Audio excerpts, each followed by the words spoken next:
Hello,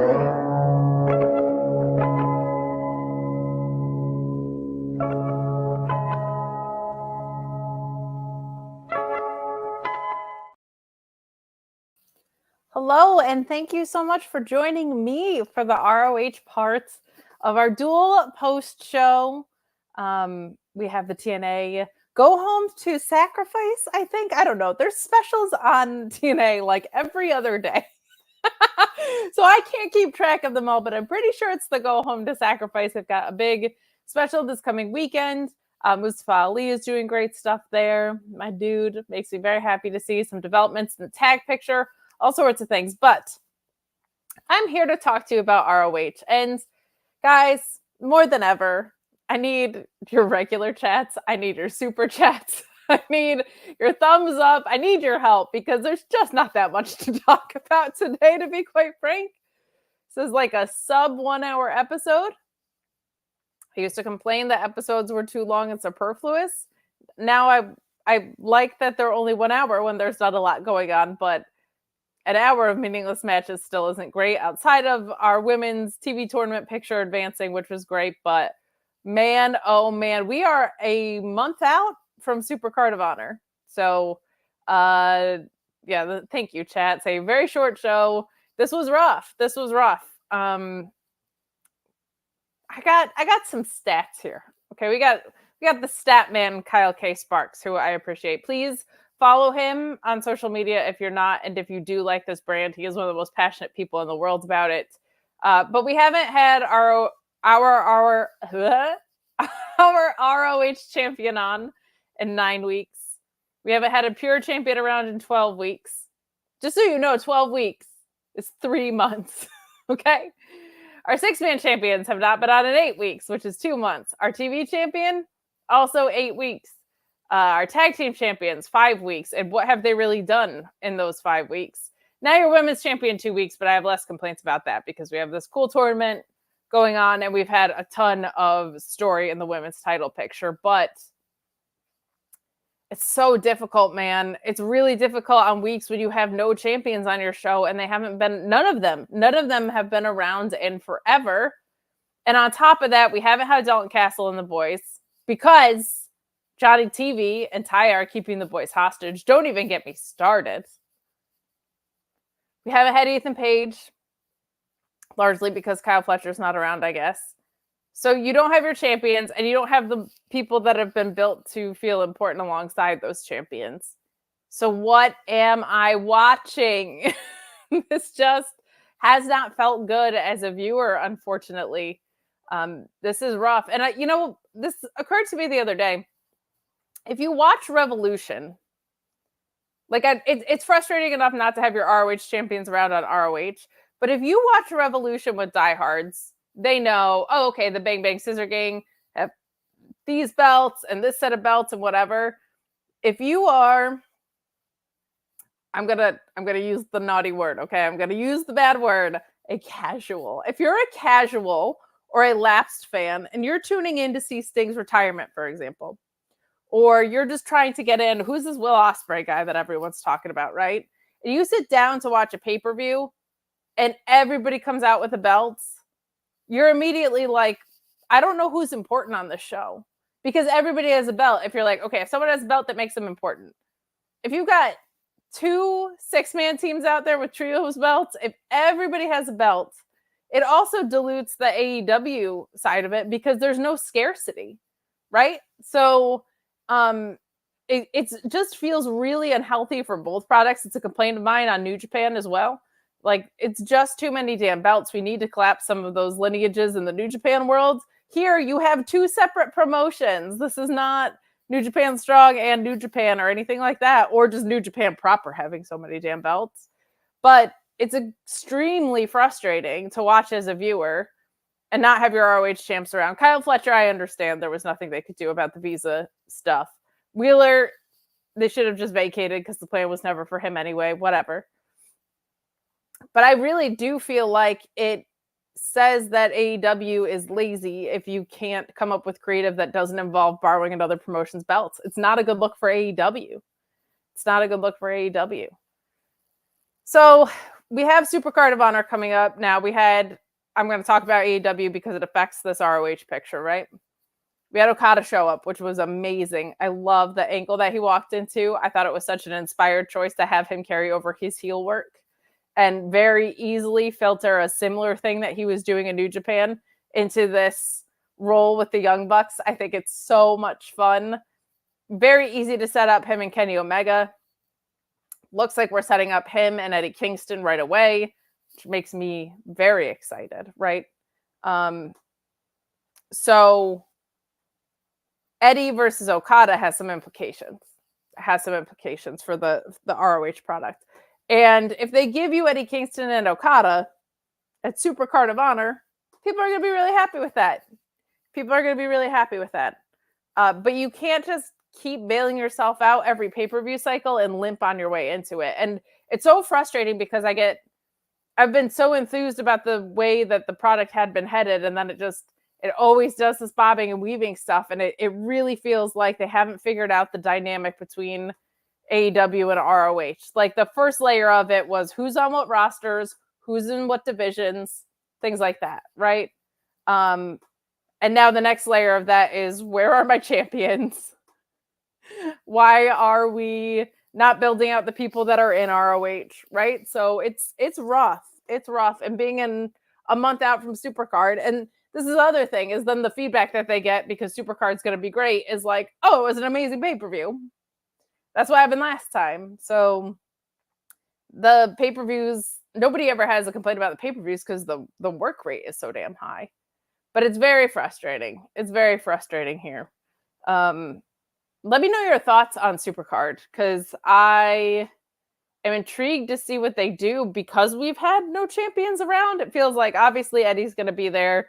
If it's him versus Okada, that's amazing. But like, are our 6-man champions going to be there? Are our tag champions going to be there? Are we going to have stakes for those matches? Are we just going to get another tournament? Like, I love tournaments and I love in-ring. You have to tell stories. You have to tell some freaking stories. It gets so exhausting when it's like, and a survival of the fittest. What? Stop. Like, do the work. Do the work to tell some stories here. Ethan Page, obviously coming for the TV title. I think that makes a ton of sense. Athena, there's a few directions you can go. I think her challenger might get set up out of the tournament, whether it's Billy Starks again and Billy goes over this time, or Billy beats Queen Aminata or something, and it's Queen Aminata versus Athena. But her I have a little bit more patience for because I think her next challenger up may be coming from that pool. Or if it's not coming from the tournament, who knows? Like maybe it's coming from somebody on the main roster. I think what they did with Nyla was super effective. I thought Shida versus Mercedes Moné was going to be a slam dunk of a move, but it seems now like that is Serena Deeb's spot. Like I just assumed because Shida was off TV not doing anything, that would be who Mercedes was looking for. But it feels like we're getting Serena Deeb, which is awesome. That match will be amazing. But if Shida's not doing anything, her cooking around ROH for a while might be fun. I don't know where Penelope Ford is. I don't know if you want to set her up for a title shot right away, but if she's healthy, she's someone who could be down here. Rio's doing a bunch of work on the main roster now, which is cool. So, but I don't know what you set up for Supercard because it doesn't feel like they have any intentions of establishing stories or talent in ROH to be the challengers for these things. Like, there's nobody in ROH that feels like they're going to go up against Eddie. There's nobody in ROH that feels like they're going to go up against Athena. Like, it's so annoying because you want this promotion to stand on its own 2 feet, and they just refuse to let it do that. So we're a month out. I hope that changes. A month is still plenty of time to tell some stories, but they just get so damn lazy with holding belts hostage and doing tournaments last minute. And I don't want to see that for this brand. This brand deserves more than that. It's one of the most prestigious brands that has ever been in wrestling. So here's hoping. Here's hoping things pick up. Thank you guys so much for the chats. Jam Beard saying, one day we will get Brian versus Christian Cage feud, and Nigel will be on commentary for every segment match. And TK will do it solely for Kate. Look, I'd be a very, very happy camper. I'm going to Nigel's magic show in Philly. Tickets went on sale earlier. I am legitimately as excited for that as I am for WrestleMania, Supercard, anything else that weekend. Nigel's Magic Show. It's going down to Philadelphia. I'm so excited. I'm going to go on behalf of the Clams. I can't wait. I'm legit, like, I think Magic is really cool. I think Magic is really cool, and I love Nigel McGuinness, so I'm very, very excited to go. No joke. I'm not kidding. But Jan Beard saying the boys are now a part of the TV family. They are in a better place. Look, they are not in a better place. They are in an evil place. Okay, Taya Valkyrie, I see you over there. Johnny TV. Not happy about that. Not happy about that at all. Jan Beard also saying shout out to Kate's first Waldo sweater. Where am I?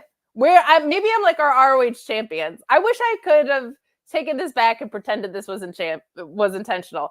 I am Where's Waldo because I am like your ROH champions. That's what it is. You don't know. You have no idea where I am. So let's dive in a little bit. We've got plenty of time to kill as this goes on, but let me fix my charger first because my dog loves to unplug it. Thank you so much. Let's dive in. We did start with what I thought was the best and most important match of the night here. We had Red Velvet defeating Leyla Hirsch. Really, really, really fun match. This had some big fight feel because Leyla had already beat Rachel Elvering going into this. We already had that like friendship test kind of come undone here, and Hirsch enters first, and she and Velvet were awesome. Like they had really, really fun chemistry in this, in my opinion. Felt like they were maybe like favorites at certain points to win this. Both of them did, but it really feels like it's Queen Amanada's over the past couple of weeks. Commentary doing a great job saying that Hirsch is just such an excellent like grappler. Not just a technical wrestler, but a really, really wonderful grappler. And we saw a lot of that in this match today. She does a lot of really creative stuff to put distance between her and Red Velvet, which I thought was great. We see some really nasty suplexes on Red Velvet. And then it just kind of turns into a brawl. There's something really special that Red Velvet does where when she takes exception to something, it's just an, oh, hell no, across her face. Like her facial expressions to me have always been one of her greatest strengths. Since coming back from injury, I feel like her in-ring has found this happy space of being daredevilish, but a little bit more controlled than it was. It's all a little bit more rooted in stuff that makes a little bit more psychological sense, and the execution is just a little bit more cohesive, I would say. So always nice to see improvement. I'm always so impressed when people come back from injury better than they left, because I can't understand how you can do that physically. That actually blows my mind. But this ends with Leyla Hirsch going up for a moonsault, which I liked. She kind of stepped into Red Velvet's world a little bit, or at least out of her own. We see her so grounded, so technical. I love that we get this wonderful looking moonsault from Leyla Hirsch in this. She only gets the 2 count though, and then they exchange a couple of pinning combinations, and Red Velvet sneaks a win with a roll up. And I just really liked how much of this match Leyla Hirsch was in control, but Red Velvet was like, if I can just hang, I can maybe sneak one here. And this is a rare instance where I like the pinning combination ending, because it felt like it fit with the story of the match. A lot of times those pinning combinations, quite frankly, get really sloppy. And a lot of times psychologically, they don't make sense. It'll be like 2 people that are capable of putting, I don't want to say a stronger finish together, but a more sensical finish respective to their move sets together. But this one I really, really liked. And Red Velvet moves on. So right now your ROH tournament has Queen Amanada versus Red Velvet, which I'm sure will be an excellent match. Very cool. Then on the other side of the bracket, we have Billy Starks versus Diamante and Mercedes Martinez versus Abadon, which we'll circle back with later. But my guess is you're getting Amanada versus Billy Starks in this. I think you probably get Billy Starks and Mercedes on the way there. But some really good stuff. This was a really fun opening match. It was my favorite match of the night. Main event was fun too, but they just, It was a cop-out main event. Like, it's not setting up contenderships. It's fun. They always are just like, we'll do a survival of the fittest 4-pack or whatever. This one having stakes was the only thing on the show that had any stakes tonight because we don't have top contenders around outside of this. We don't have any champions around. So that is that. But I'll tell you what's cool. That's the Infantry. We got Carlie Bravo telling us we got new shirts and sunglasses and logos and merchandise. And they're doing some posing and some showing off. They're fearless, have no fear. Almighty Infantry are here. Carlie Bravo, just how much charisma can he fit into one person? What a blast. What a blast. I love these guys. They're being made to be kept strong, as we'll talk about at the end here. But nice to see them with some screen time. Here's an idea. If you have a 50-minute episode of wrestling television, have Trish Adora wrestle someone. Just a thought. One of the best women's wrestlers in the world getting nothing. I would put her on my television. I would put her on my TV show. She's great. And you did nothing with the time here. I understand it was a pay-per-view week. I hate episodes where they pull across multiple tapings. It never works. It's so boring. It's brutal. It's brutal. Lord kept saying, there's been all this TMDK garbage. What the heck, man? Yeah, they're getting the TMDK treatment, and I think they're made to have a match. They owe each other an ass kick in the Infantry and TMDK. So I'm with you on that, but it's been a lot of building up to nothing, which is brutal.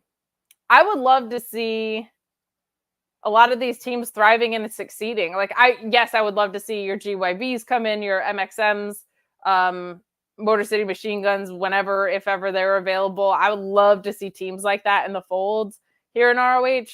But you have great teams. You just don't have contendership stakes because your champions are never around. So you have no stories and you have no contenders. And we've gotten a lot of clarity around who's a tag team and who's a trio. But there is still some ambiguity around some of that. Like, sometimes the Iron Savages are a tag team, but sometimes they throw in Jack Jameson and they're a trio. So kind of mixing and matching. They do that with the Luchadors all the time. So we will take it as it goes, I guess. But a fun backstage here. Go buy your Infantry shirts at rohshop.com or whatever it is. But I don't understand how you've had Trish Adora around this long and you don't have a single path for her. It absolutely blows my mind. Like, she is a star. She proved it in her match with Riho on Rampage, right? We all saw it. We all know that as soon as that music hits and she's coming out from behind the curtain, she is a superstar. Like, she just has this presence about her. She has this infectious energy about her. I am so sick of, well, she lost, but that bridging suplex is unbelievable. Give her a story. If you can build Dalton Castle and the boys and Johnny TV out to this level of perfection, you can find something for Trish Adora. That's all I'm saying. I'm a little spicy tonight. Partly because I have to fill time, but also because I am alone over here. So help me out. Keep me cool. We're doing the best we can over here, but well, we move along to Abadon versus Judy Assou. We get some fun back and forth here, but this is a pretty convincing win for Abadon, as you would expect. About halfway through this very short match, we get Mercedes Martinez showing up at the top of the ramp. She's kind of scouting Abadon for their match next week, which I like. And she kind of jaw jockeys with her a little bit. She gives her a little, is that all you got kind of thing. And that incenses Abadon. And she, well, essentially just creeps out her opponent and overpowers her for an easy 3 count here. We get a nice little stare down. This was all just a setup next week. I have no problem with that. Makes sense. Give Abadon a big win heading into this. They have done an excellent job since coming to ROH. And since that kind of angle that we were building out around Julia Hart and stuff, I think it would have been really cool if she joined House of Hearts. I think that would have been a fun angle for Abadon, but they've been great. in ROH so far. Their conditioning has improved. I think I mentioned that last time about their appearance, and you can see the work starting to pay off for a lot of wrestlers recently. We're going to talk about Lee Johnson in a second because that guy just keeps getting better week over week as well. But also the case with Abadon, and just nice to see them get some reps outside of like, it's Halloween, go. So refreshing to see there. Jim Beard saying, I love the usage of Abadon and Nyla and ROH. Yes, we're going to talk about that momentarily too, but the AEW women's roster right now seems a little crowded, so them and ROH has rules. I agree. Nyla was just off TV for a while. That's kind of why I was thinking, like, it would be nice to see Penelope Ford down here or Sheeta down here. Sheeta obviously carrying a ton of cachet, and that's why I thought she might be good for a title match position. But Penelope Ford getting some reps would be good if she's healthy. I know she's had some injury issues, so I don't know if that's the case or not, but it would be nice. It would be very nice to see. But we move right along as we do this whole episode. We get Lee Johnson and Jon Cruz in my favorite Jon Cruz match. We get Lee Johnson laying him out with a Thunderbomb here. Only gets the 2 count though. And then Lee Johnson gets a little bit more fired up and he puts him away with a nice side slam, which we've seen out of him. And he gets a six in a row for his win streak here. This was a really fun match. You get so many comedic flavors in here from Jon Cruz, but in ways that all make sense. Like you can see him, he does a really good job in matches that have essentially no story on finding ways to tell a story in them pretty quick. Like sometimes the match needs to be the story, and he does a really, really good job of architecting matches like this. And for a young talent like Lee Johnson, who is up and coming and doing great, it's really nice to see them get set up for success in matches like this. Again, Jon Cruz and Serpentico, very, very similar in ring movement and in stature and in way that they move in the ring. Might be nice to freshen it up with some other styles of wrestling, but I'm not mad about it. This was a very valuable rep from Jon Cruz. I really think it helped Lee Johnson. He has come along so far. He still has some things I think maybe in the selling arena that he could tweak a little bit to make things look a little bit more convincing. But this guy, every week, just better and better with him. So refreshing to see how it all comes together. I was talking about this on the NXT show with Alex, that probably 2 of the most improved wrestlers we saw there were Tiffany Stratton, who's now on the main roster, and Trick Williams, who is still at NXT, but extremely heavily profiled and would be shocked if he wasn't on the main roster sooner than later. With Tiffany Stratton, you saw this growth of it coming out together so gradually. You saw how athletic she was in the gymnastics background, and then you saw her put together sequences that made sense, and then you saw psychology come together, and you saw selling come together. You saw all these things over time, and it was really cool because it felt like she was like, I'm going to get better at that, and then she got better at that, and then she would target something else, and she got better at that. Trick Williams almost felt like, and he had some independent experience, so different situation than her, but it almost felt like overnight he was like, oh no, I get all of this.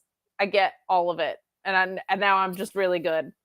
And I feel like Lee Johnson is almost somewhere in the middle where the progress almost seemed out of nowhere, RKO style, like pretty out of nowhere. But even though the progress felt out of nowhere, you're still seeing improvement week over week, which is pretty cool. Like that's a fun balance. I really appreciate that. So some good stuff from Lee Johnson, and Jon Cruz just doing a really good job of doing his job of setting him up for success there. We move on to Erica Demia versus Nyla Rose, and this is a squash. Demia kind of has this superhero air about her, and it did nothing here. She gets just ragdolled from Nyla and a beast bomb, and we go home. That's the other thing on this. We had a couple of squashes and borderline squashes.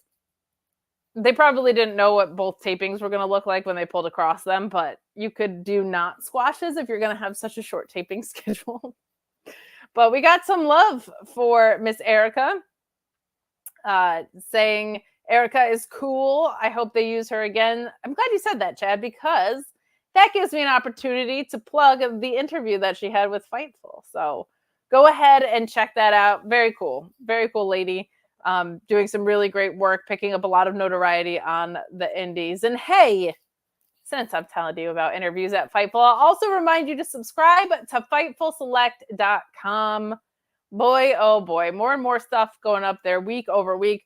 Tons of information about Okada, and he says he's the rainmaker. He made it rain with that contract. There are details about the length of the contract, how much money. You don't always get those, so kind of cool to see that we understand how much they have valued Okada. He's also relocating to the US, which was an interesting detail because that seemed like it was a priority to not do for him. But we will see what's to come of this Okada stuff. Very exciting. News on Sammy Guevara's suspension broke earlier in the week. That was kind of bummer news, but important news nonetheless. And of course, we're heading into WrestleMania, so there'll be more information about The Rock and Cody and WrestleMania. More locations, I'm sure, being thrown around for Money in the Bank when those get finalized. Money in the Bank might be finalized. I can't remember if it was SummerSlam or Money in the Bank, but Minneapolis was like, we got this. And they've done that before and been very wrong with other sporting events. So stay tuned to Fightful Select. We've got so much there for you. So we move along in our very quick episode today to our main event already. So we're going to have some more BSing to do. But this was another thing where it was like, okay, you're gonna have Kyle Fletcher, who's back. I know he fought Will Ospreay. He couldn't cut a promo responding to Ethan Page. Like, we can't use any backstages to build out any title pictures either. But we don't. We just move along to the Infantry, Carlie Bravo and Shawn Dean, of course, who defeat Jack Cartwheel and Gringo Loco, thrown together tag team because, of course, the Workhorsemen, JD Drake and Anthony Henry, and Angelico and Serpentico, who we saw earlier in a Four Corners survival match. Surprise, surprise. Again, this is starting to feel a little bit lazy, if you ask me. But earlier in the show, we get Maria backstage, and Angelico and Serpentico find her, which was nice because we got some continuity. And they challenge Maria's boys, Cole Carter and Griff Garrison, to a match because Angelico's knee is fully better, and she said they don't fight losers. She pointed out that they haven't won anything in a while, so they give her a call when they do. And Maria then taunts Serpentico a little bit with the stolen mask. My problem with this is that Maria's boys haven't exactly been tearing it up either. They have not had meaningful wins. They haven't had any wins. They haven't been featured in a very long time, so she did the best she could with what she was given. She wasn't given very much, but this, like, they don't face losers. They kind of have been losing it, or at least not featured in a very long time. So there's an obvious story, I think, where they are going to have to get Maria's boys some wins because them not facing the champions when she's married to one of them is a little bit weird. Like, it feels like it begs for that story, but I don't know. This was a very fun match. I continue to be extremely impressed by Jack Cartwheel. I don't understand how he is able to weave cartwheels into sequences that all make sense. Like, it's never superfluous. They always go for something. I thought him and Gringo Loco were pretty fun. But you know me, I'm a Workhorsemen gal. I love my JD Drake and Anthony Henry. Such a fun offset between the two of them. Like a giant JD Drake chop. And what Anthony Henry does in the ring, like some of the stuff he does just throwing people around. Like, such a fun combo. And that was a really nice contrast with the styles of Angelico and Serpentico and the captain, Shawn Dean and Carlie Bravo as well. But this match ends with everybody kind of disappearing again. We got a lot of possum spots, which aren't my favorite, but I get it in matches like this. But Loco and Dean find themselves in the ring. And Loco eats a big boot from Carlie Bravo. Dean lays him out for the win. It was a very chaotic little match. It was a very fun little match. But again, this is not for a contendership. I think the wins are hopefully leading to a tag team shot. I like that. I like when wins lead to tag team shots. I like that, but I just don't want this to be like, oh, well, they have 3 wins, so they're in this tournament like we do every time. So that gets old. Swazi says, our grandparents had Bruno, our parents had Hulk Hogan, and our older siblings had The Rock and Stone Cold. We now have our tribal chief. You're welcome. Well, we will see how much longer we have our tribal chief headed into WrestleMania, but yeah, I mean, thanks for the little side of WWE chat. I certainly have the time to talk about anything else, but I am looking forward to WrestleMania. I think The Rock's promo went a long way in helping that picture move forward. We still don't have a reason why Cody, in the first place, let The Rock do this. Some people are into this double agent theory. That's not for me, but we will see. This is the first time they've used WrestleMania to have something that's on night 1 affect a setup of something that happens on night 2, which is pretty cool. So that's rad, but yeah. And in addition to that, you know, our parents, our grandparents, whoever, like, there's also been Jun Akiyama, right? And Norman Smiley. Like, wrestling is a wonderful and beautiful place to go find stuff. I obviously have been on a Tekker tear for a long time. Volkan, how could I leave out Volkan? He's been my new favorite to go back and watch. So some really, really good stuff. Wrestling's always fun if you do it the right way. And by do it the right way, I mean just watch what you like. And I'm a big proponent of research because I feel that way about every art form. I've talked about that kind of ad nauseum, but watching present day wrestling is an enriched experience if you kind of know where stuff came from. I'm a big believer in that. And also, your favorite stuff might not always be what's directly in front of you, right? My favorite songs are not always what's on the radio. My favorite movies are not always the biggest box office hits. So always explore. But it is very cool that I feel like most weeks there's good stuff. There's good wrestling on every night.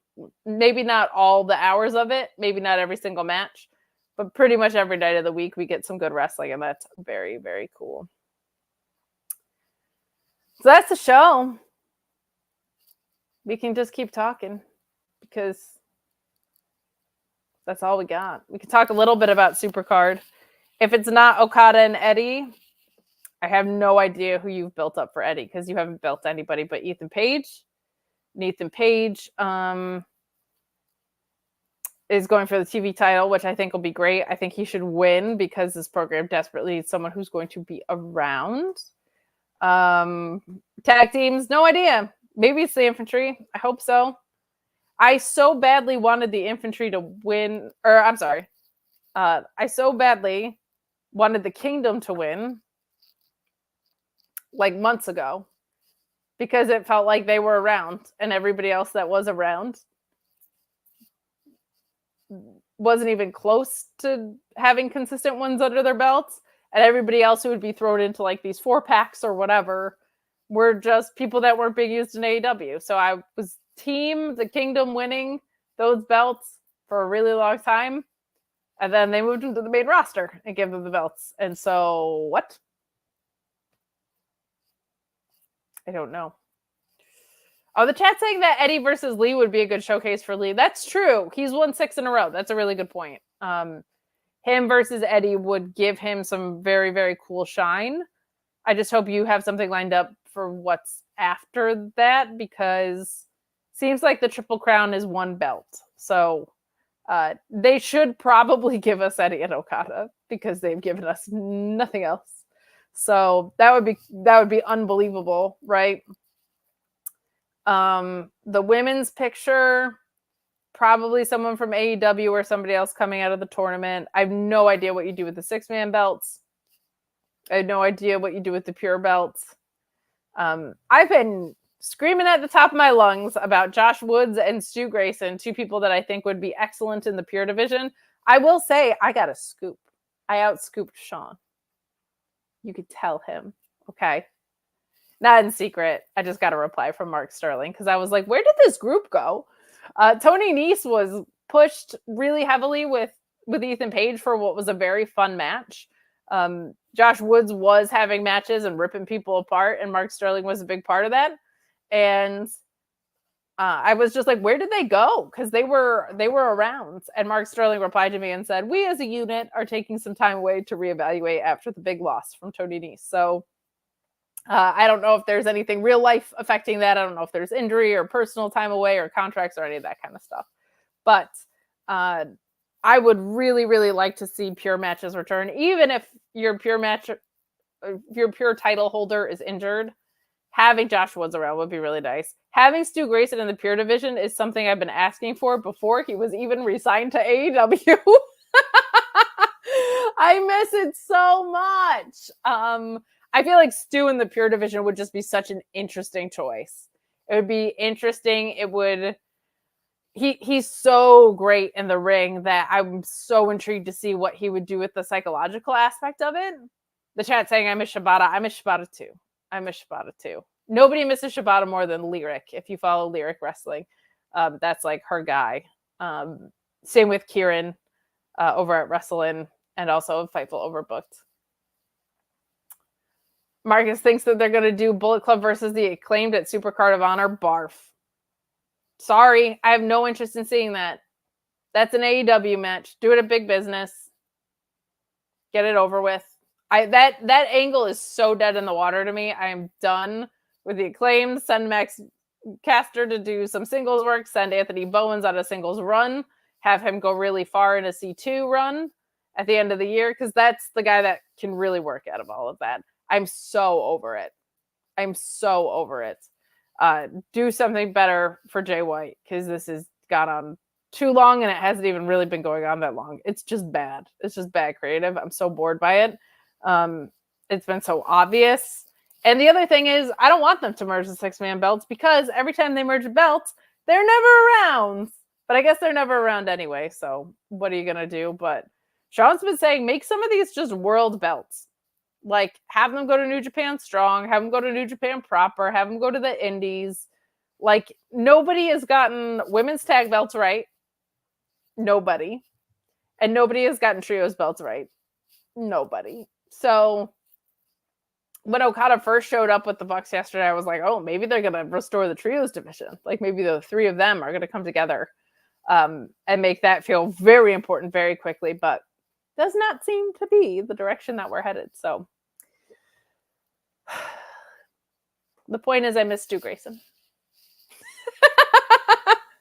The point is, I miss Stu Grayson, and I'll say it every show. I love that guy, not just because he sent me one of the most entertaining cameos of all time that somebody bought for me, which was very sweet.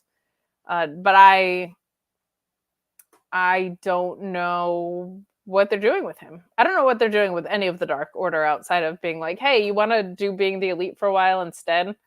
It felt like they were leading toward a heel turn and nobody really connected with it, because it's like, can you do something different than involve Hangman Page in your shit? That's kind of what it felt like. But I miss my Stu. I miss my Stu. And he left the Dark Order, by the way. We had this very entertaining story between the Righteous and the Dark Order, and it was for like the custody of Stu Grayson a little bit, and we never got a real resolution about it, because we got the Righteous winning that match, but Stu never fully went with them, and I felt like that could have gone so many interesting places, and it just didn't do it right.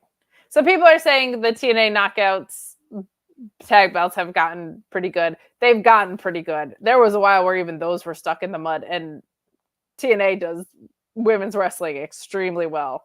But there was a while where it was, even those were like, this is rough.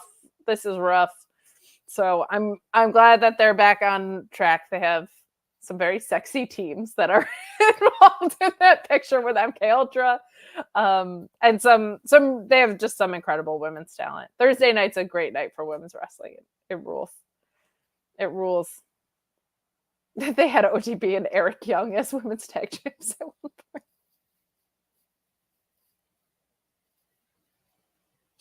I didn't know that. I did not know that. Yikes. The Infantry and Lee Johnson should be ROH tag and TV champs. I think you're leading to an Ethan Page win. I'm very intrigued to see what happens with Shane Taylor Promotions because we got word that Shane Taylor signed as reported by FightFulSelect.com. Best $5 in the biz. Whatever. But yeah, they've got to enter the picture here at some point. I think I'm very nervous. They're just going to be like a tournament, yay, like we always do. So I would like some stories. I like stories that are in-ring stories, but they have to be told. You have to tell the stories. So that's what's up with Supercard. I should have brought my Mad Libs. Remember when I played Mad Libs because we had a gap in time? That was fun. I could have played with you guys. I made Cresta do it, and she was unbelievable at it. She was the best at it. Is anybody in the chat going to be at Supercard of Honor? Say hi to me, please, because I will most definitely be there. I'm very excited. Reg will be there. I'll figure out what we're going to do with that post-show. Let me know if you guys would like a live post-show. Actually, leave a comment on this video if you watched this far, or you can tell me in the chat right now. But I would love people that watch it on delay because a lot of people watch this on delay. Let me know if I should try and set that up because that's a lot of work to set up. But if it's something you guys want, we could do a Supercard post-show kind of on delay at some point in the weekend, maybe. That might have been ambitious now that I'm saying it out loud because we have NXT Stand and Deliver. We have night 1 of WrestleMania. We have night 2 of WrestleMania. So maybe I'm making promises I can't keep. But perhaps we could do like a morning one or something before NXT Stand and Deliver. So could be fun. I'm excited for that weekend. I haven't had a WrestleMania in my backyard in a while. So that should be fun. That should be fun to go to. I get to hang out with Shawn. I've met Shawn in person like for 4 minutes probably at Grand Slam the first time they did it. It's so crazy how many of my coworkers, in that case my boss, I haven't met. I'm looking forward to that. I'm looking forward to seeing some people, and I'm looking forward to Nigel's magic show. But JB saying, really feel like the missed out on. I think they missed out on giving Mark Briscoe the ROH World title when he got hurt, and I want them to get back to that. Him versus Eddie. Now, Mark Briscoe versus Eddie would be a hell of a program. The problem is they're both about as babyface as you can get right now, which ROH, I feel like you can buck that trend a little bit, but I think this would be tough.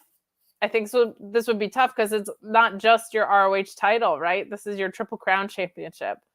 So that means Mark Briscoe is also your Continental Crown holder, your New Japan Strong title holder, and this. So, Shea Monster saying, what Western talent should be in Best of the Super Juniors 31? You're saying send Lee Moriarty? Hell yeah. Mustafa Ali should go to the finals versus Fujita. Set it up. If you don't send Fujita to the finals, we're just going to talk a little New Japan right now. I'm sorry. We have like another 20 minutes or so. So we're taking a little New Japan detour. If you don't have Fujita go super far in the Best of the Super Juniors, what are you doing? Like either win it or go to the finals. Because that kid is ridiculous. He's got like a nastiest wheel kick I've ever seen. He's super young. He's so good. And I know I'm a TMDK homer, but legitimately, when you talk about like 25 under 25, like 25 great talents under 25 years old, if he's not like in your top 10, you got to start paying more attention, man, because that dude is freaking real. Jay Beard saying Eddie has defended titles separately, though. I feel like they've been so unclear about that, which is frustrating to me, but rough. New Japan and Muddy Waters. Yeah, you want to talk some New Japan being in Muddy Waters? Why is Chase Owens, who's a tag team title holder, defeating Ishii? Why is Matt Riddle anywhere near a title, much less holding one? Nick Nemeth, I get, because that's supposed to be an ambassadorial title. Naito, what do we even do? I think there's a strong possibility Jon Moxley wins it, and you have this entire like Gaijin takeover of the brand, which I hate. I hate that idea. New Japan Cup's an interesting one You could easily set up like I was thinking it'd be cool to have like a Gabe Kidd or somebody win that, but I do think maybe you just got to get this belt on Zach as soon as possible because it just does not feel like anybody else is ready for it. And he has such a history with Naito and such a history with the New Japan Cup. I think that could be a fun direction to go. ZSJ stand and all, there's plenty of fundamental wrestling reasoning behind that. Like, just have Zach win it and beat Naito. I'm so done. I'm so mad about the start that New Japan's off to. Shane Haste isn't in the New Japan Cup and he beat Naito in the G1. Like, what are we doing? I mean, he's ziplining, so God bless him. But yeah, Jack Perry joining House of Torture is weird. But I'm going to give it time because while I hate House of Torture, it's the most reaction Jack Perry's ever gotten. So sometimes go away heat is good for things like that. It's good for things like that. Forbidden Door is going to be weird this year. I hope Riddle isn't in it. If he, please God, let him drop that belt before, or just don't have it on the show. I'm very intrigued about if that's going to be in Mexico. Because of all the CMLL crossover. Forbidden Door is going to be... Oh, no, duh. What am I saying? It's in my backyard. If it's going to feature Mexican talent, that one's... Yeah, Northeast finally getting to feast a little bit. Suck it, Chicago. We get a couple. So, that should be good.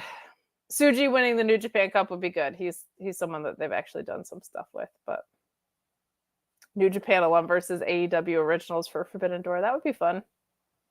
That would be fun.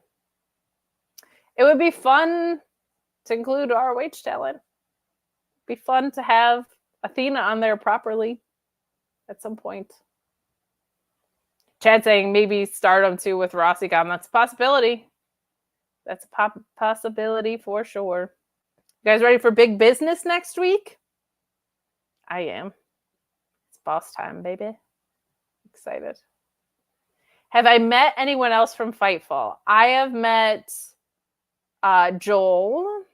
I've never met Alex, even though it feels like he's my big brother. I met Reg at Wrestle Dream. I met Shawn for those 5 minutes at Grand Slam, but I'll get to see him. I'm so excited. Never met Jimmy. I met Cardoza. I met Cardoza before he started working at Fightful. Actually, we grabbed coffee shortly before he started working at Fightful because he was close to me and I knew he was working with Freddie and we had a ton of crossover just like in kind of like mutual paths and relationships and stuff.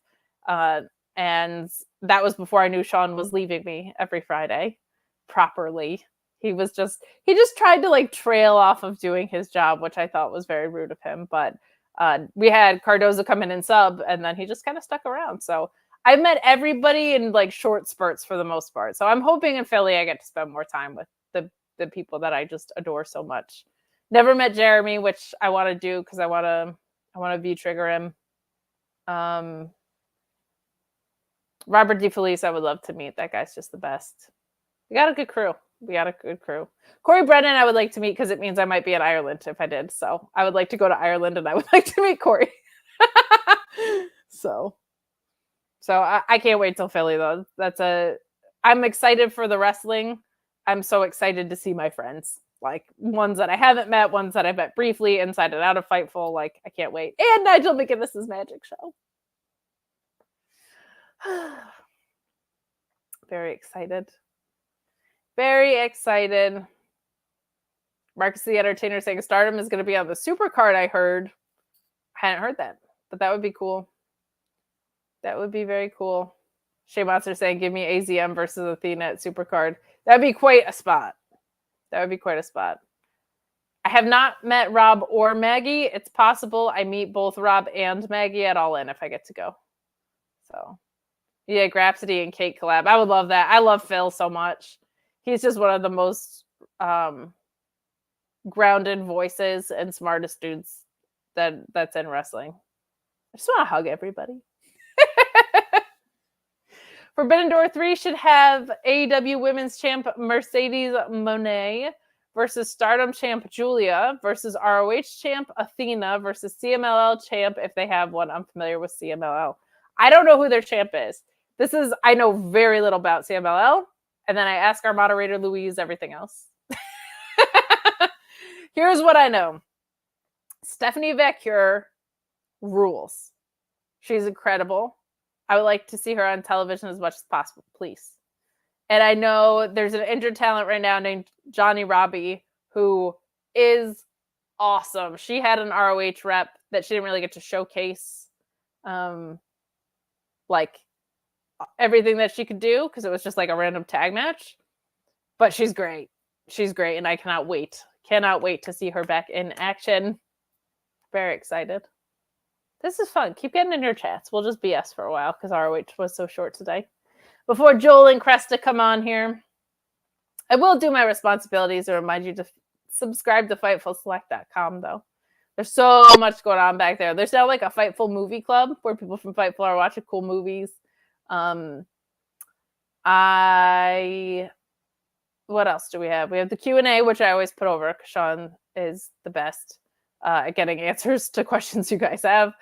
Alex and I, of course, doing pay-per-view post shows behind the paywall, which is fun.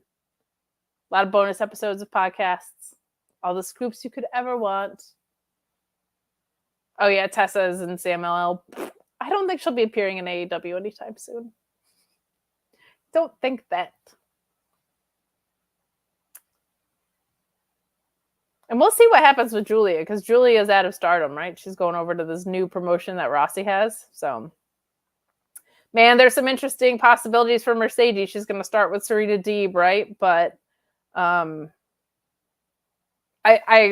very intrigued to see where she goes, because people that have come in have been very title adjacent. Like, they haven't come in and won a title. And I would love to see Mercedes versus Toni Storm, because I think that would be a whole bunch of fun. I don't know if you want someone this important coming into this insane of a character right away. And I also don't want Deanna just to get wiped away after her loss. But Willow going for the TBS title is interesting. Because Mercedes and Willow obviously have history that kind of writes itself. So I love this Julia Hart reign. If you want to keep it on her, I wouldn't blame you. But like Mercedes costing Willow could get really fun. Willow winning and Mercedes going after that title instead of the world title because of their history and the reason she was injured, being in a match with Willow. Very fun possibilities. Or she could just tear it up. Like, she could come in and be unrelated to the titles for a while and go for it elsewhere. I think Serena's a really fun incoming match. Someone this morning super chatted into Wrestle Talk that Monet should debut as part of the Bucks' new elite stable. I think so. I love that idea, but I think, oh, cool. Stephanie Vacure is the current CMLL Women's World Champion. Awesome. She's the best. I love the idea of Mercedes being in that stable. I feel like she's too big of a star attraction, and the women's division is finally getting some footing that you probably don't want to mix that up right now.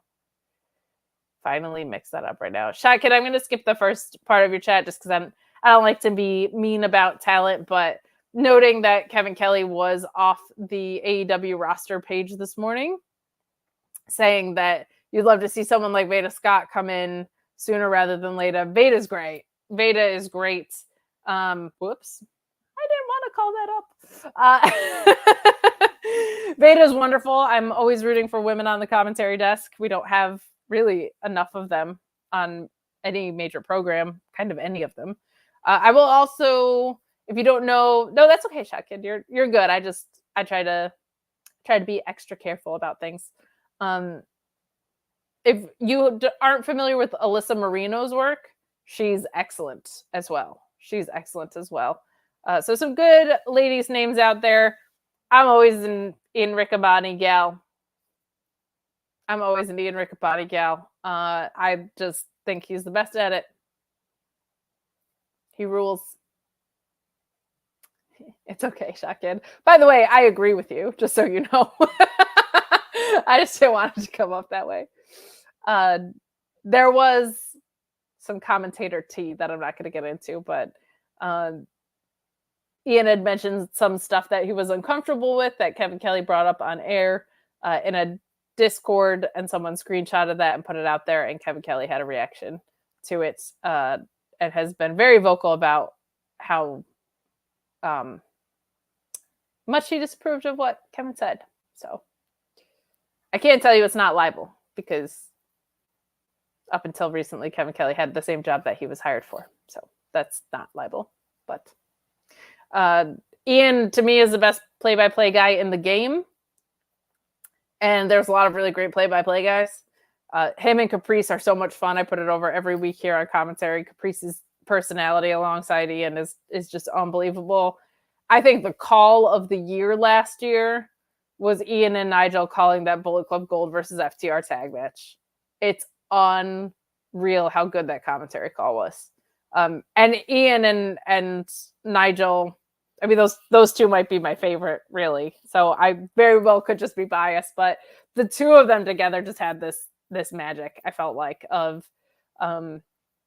because Nigel is a wizard at being so funny, but believing everything he says, and also just flipping the switch so seamlessly into very real, grounded perspectives of why certain wrestling moves affect wrestlers in certain ways, or the point of them, the intent of them. Like that was magic for me. Yeah, Frantic World pointing out, I like Kevin Kelly, but after what happened is a no for him. I really liked Kevin Kelly in New Japan. Like, I really liked his New Japan work. It just maybe was a better fit for him. Maybe because it's tournament-based, it's just like an easier thing. And I did feel like Kevin Kelly's performance improved when the C2 was going on, probably because it was so his wheelhouse. But I don't ever wish ill on anybody losing their job. That just feels just not nice. So, but it is what it is. There's certainly not a lack of great commentators in AEW right now. Once Shivani and JR hang it up, my dream AEW commentary teams are Taz, Excalibur, Caprice on Dynamite, Riccacino, how nice, Matt Menard in a rotating third chair on Rampage, Ian, Nigel, and Veda on Collision. So I'll say this. If Bryan Danielson wants to do commentary after he hangs it up, that guy is incredible. Incredible on commentary. I would like to see him in the fold on that. But if you're going to put Riccacino in there, put me in there, okay? I do commentary for Excite Wrestling. At least gas me up, Shot Kid. But I agree. There's so many great commentators across most brands right now, honestly. So Rick is great. I love Riccacino.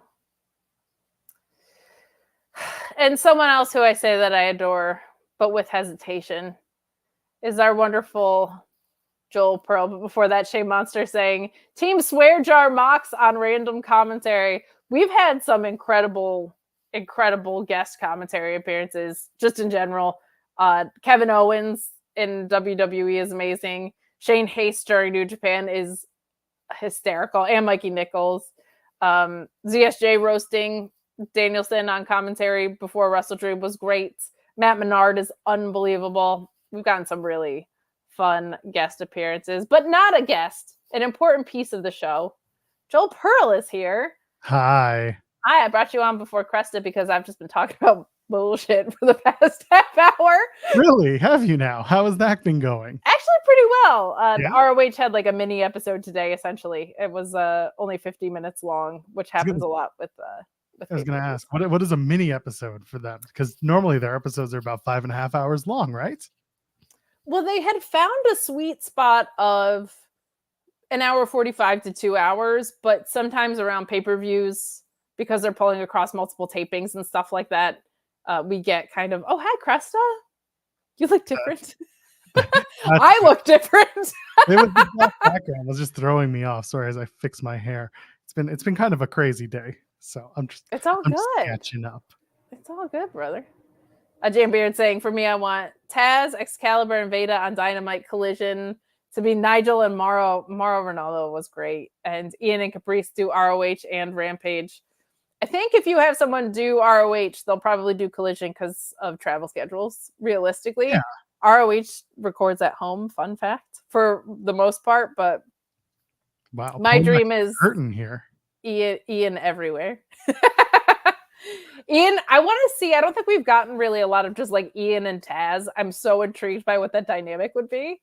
But out of everybody that's available, Ian and Nigel have been my fave so far. But I feel like Ian and Taz would be like the match made in heaven, but the most confusing layer of heaven.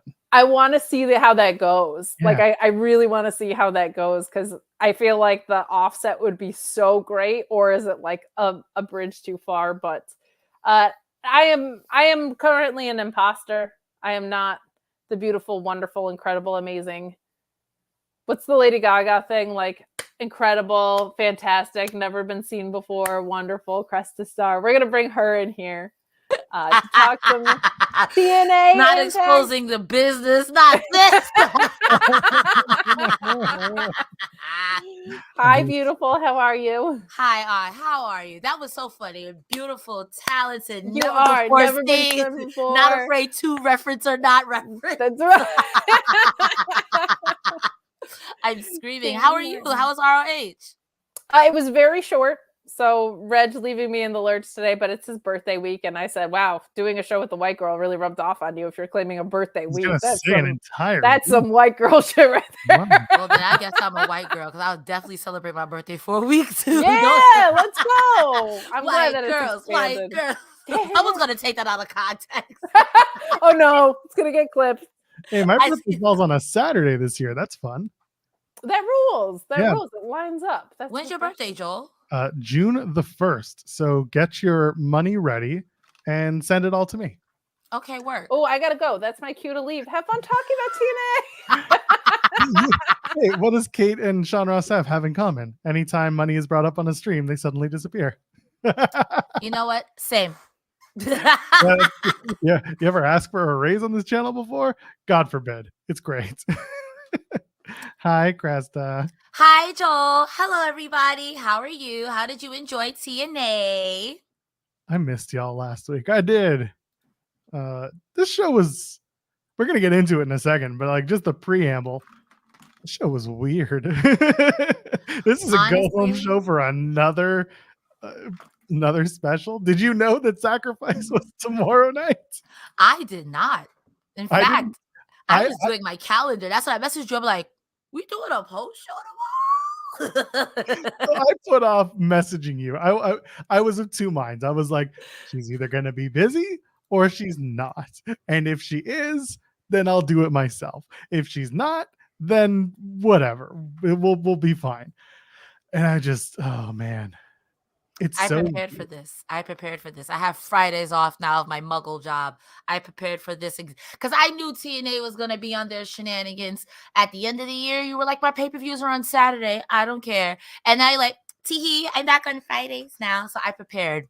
You're not going to TNA me, TNA. Yeah, well, we'll be back and they'll be at Windsor, Fulps, College, whatever. But it's going to be around the corner from you. They're going to be around the corner from you in May. They're going to be in Albany, which, like, I know it's not around the corner, but like it's closer than Windsor.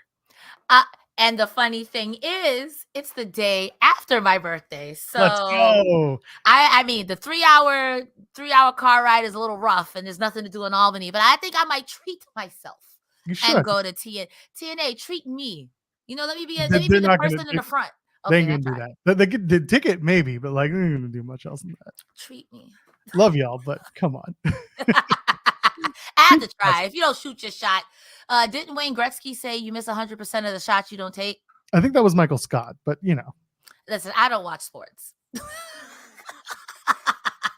Anyway, yeah, thanks again to Rob Wilkins, by the way, for filling in for me last week. A bit last minute as well. Just for those of you who don't listen to In the Weeds or watching The Weeds over on Fightful Overbooked, I was out of town. I was at home with my parents. I not to be a downer. The audio is not going to get this one, but my dad has been not 100%. So I was just home making sure that he's going to be back on the path to getting that way. So that's what was up. And so I just wanted to say thank you to everyone who's been supportive and sending well wishes. We appreciate you. And yeah, we're good. We're on the right path. And that's Love all. that. Yes. Come on, shoot Joel Dad, get better. Fake Hell yeah. Joel Dad, Demore, send shoot Joel Dad some flowers. Thank you.